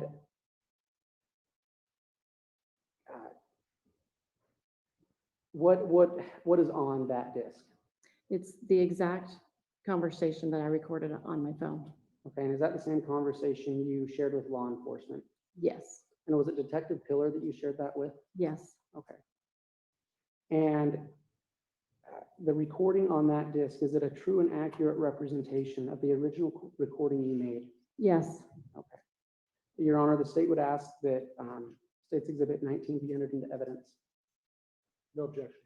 Exhibit 19 will be admitted. Your Honor, the state would request that Exhibit 19 be published. Would you like to publish that on the screen here that's hanging on the wall? Yes, Your Honor. Is there video and audio or just audio? Just audio. Miss Warwick, or excuse me, Miss Gibb, if you'll hand that exhibit to Madam Bailiff. Okay, kids, this is gonna go good.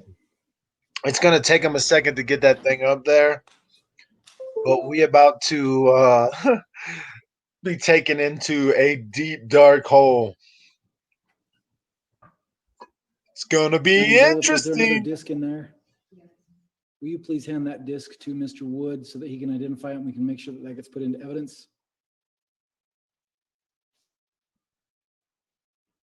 Your Honor, that is State's Exhibit 14. It's no longer in the case with the marker. Okay.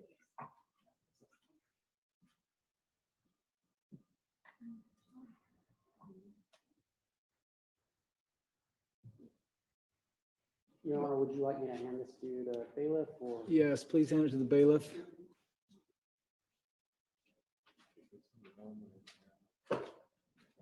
Madam Bailiff, do you have the envelope that shows?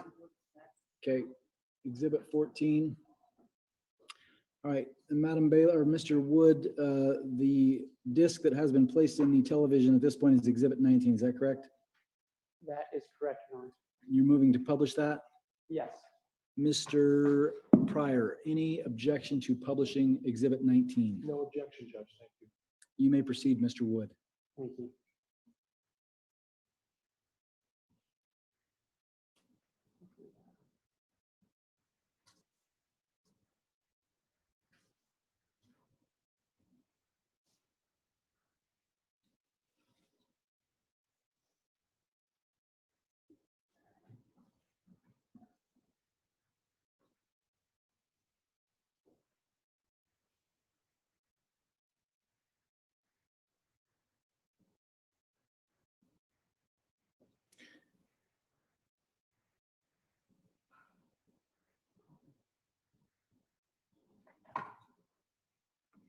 Your Honor, we seem to be having a similar problem earlier.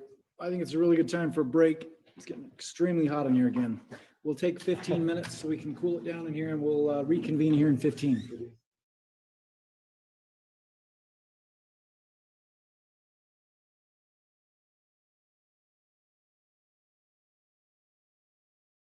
Ain't that the crap? That's a teaser, kids. Judge is building his YouTube channel up. Y'all need to share this video right now. That's an opportunity for you to go use the restroom, eat dinner. I just ate dinner during that last section. And get the popcorn pop, because this is way more info than we expected. We are now 5.5+ hours into the preliminary hearing. This is in magistrate court. This isn't in district court. This is in magistrate court, just to see if there's enough probable cause to take Chad Daybell to trial. And they're about to play an audio recording that he didn't know was being recorded. And he's explaining to this woman why they were telling all these deep, dark, cloak and dagger secrets to each other, trying to get her to cover this up. Now, we have heard bits and pieces. We have heard different accounts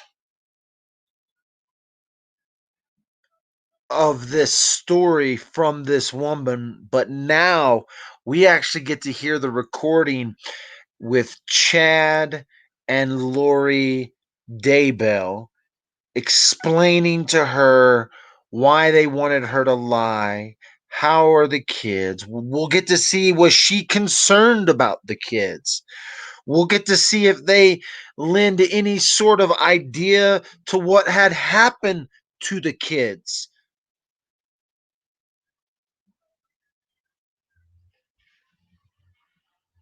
Oh, yeah. They're laying it out now so that Lori Vallow Daybell knows exactly what's coming at her. Do you think, I wonder if they knew about this recording? There was no objection to this recording. So, in my opinion, I feel like they must have known about this recording, and it wasn't like his jaw dropped. I don't think they're going to give him a plea.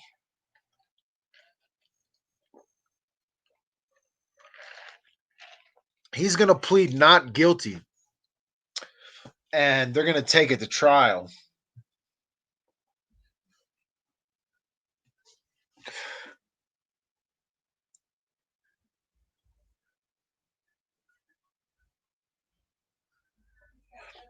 Oh, you think they were going to try to pin the murder on her? I don't think so. I think they had Alex. I think they had Alex all along to pin murders on. I think that Alex set himself up as the assassin. But this recording is going to give us a lot of info, because who's driving the story? Who's driving the conversation? Who's driving it? So we're going to see what this is before Hawaii. Remember, this is before Hawaii.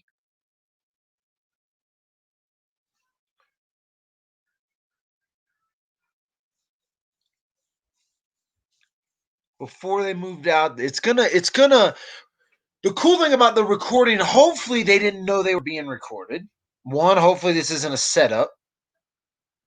Two, I think it's to clear this lady's name. She wanted to clear her name of anything. And so even if there was conversations in the past, even if she had had conversations and she was starting to think something was up, this recording was for her to try to help clear her name, obviously to go to the cops with something. And so it'll be real interesting because she lied to the cops. So she does this recording to try to clear her name up. And so I understand the motive behind this recording, because she's now admitting, obviously, that she lied to the cops, which is a great thing, because you're under oath now saying, yeah, I lied to the cops. No worries. You admitted to it. You're good. She made this recording to cover her tracks, not in a sense to cover up the lie, but to say, listen, I lied to you. I was scared. I didn't know what the hell was going on. Listen, I recorded this. Don't come after me. So she's been, and then what's interesting though, what's real interesting is that they didn't tell her not to talk. Like they didn't go to her, and they can't really gag order them, but they could have asked her not to do interviews with Dateline, not to do interviews with um the East Idaho News, especially in a criminal investigation. They could have easily said, listen, you've lied to us, you better not go do any more interviews, but to me it almost, oh man, it almost sounds like she's playing it hard, and I'm wondering if she's playing it hard because she had involvement, or if she's playing it hard because she's naive and just ignorant, to what was going on. But there's little indications that, she's working extra double time if she's making recordings and giving recordings to law enforcement.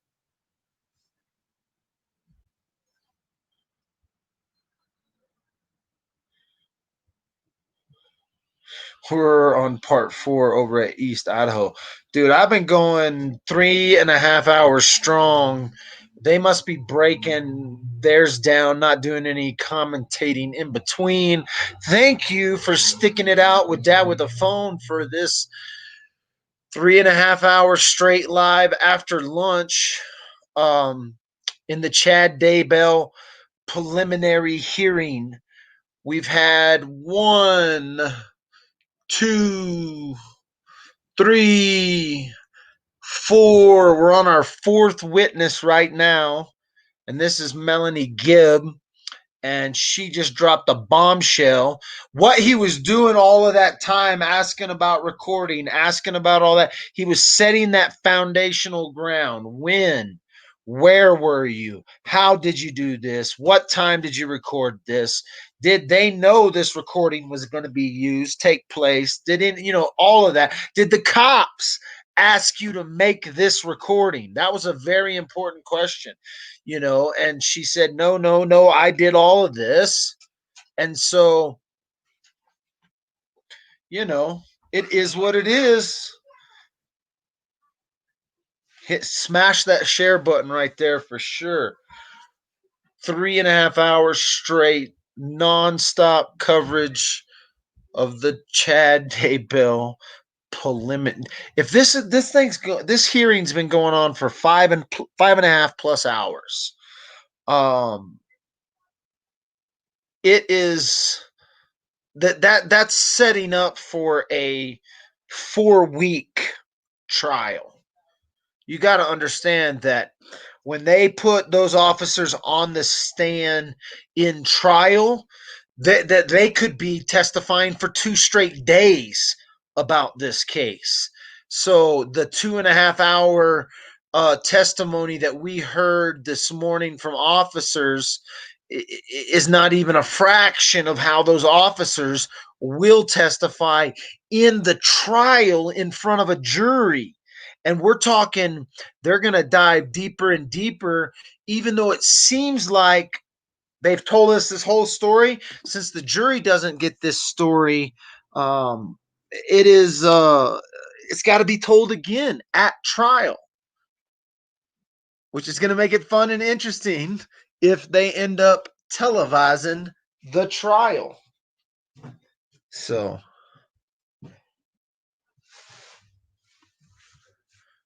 I'll be right back. Y'all play nice. Don't hurt each other. I'm not going anywhere. We're going to stay live.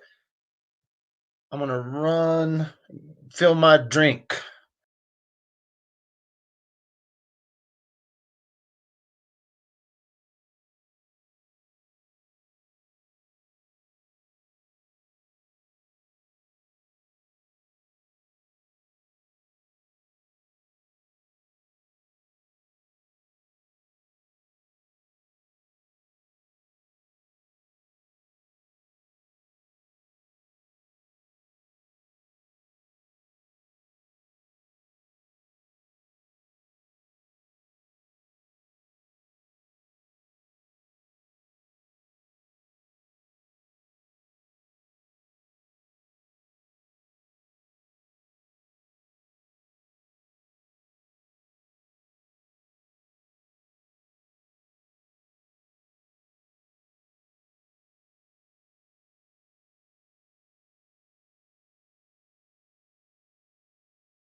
Check it. Hey, man, we have a storm rolling in, so I decided to come out on the porch for a little bit, look at the sun go down and the rain come down, and it looks like there's a storm about to crack open, going down in the courtroom of the Chad Daybell preliminary hearing.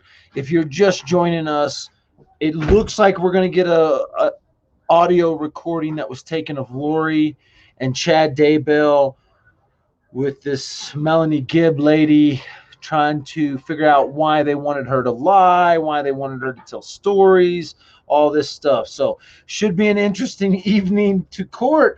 I would have thought for sure we were not going to get this much info. There was no way. Am I still on mute? Can y'all hear me?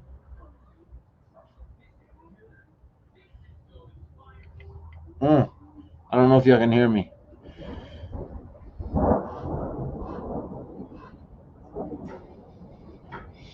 I don't know why my video would cut out at 4 hours. Who's going to cut me out? The Facebook?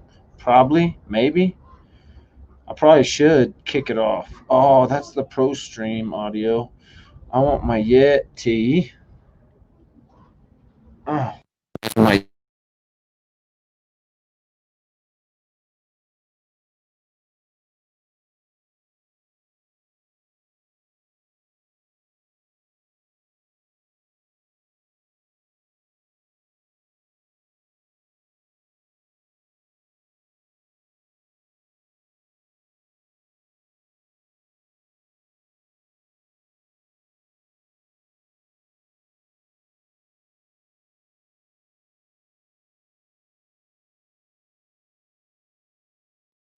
Can y'all hear me? I don't know if y'all can hear me. I hear you fine, they said. Sweet. Maybe you can hear me. I just wonder which audio. Yeah, it's my Yeti working. Sweet. All right. Sorry about that. I move crap around. I don't think I'm going to get cut at 4. Am I going to get cut at 4? Who thinks I'm getting cut at 4? Yeah, limits to 4 hours. Oh, usually cuts at 4. All right. Hey, we'll be back on right now. Come back. Boom. Hit that snap, child. It's going to be 2 seconds. I'm back on then because I am about to get stopped.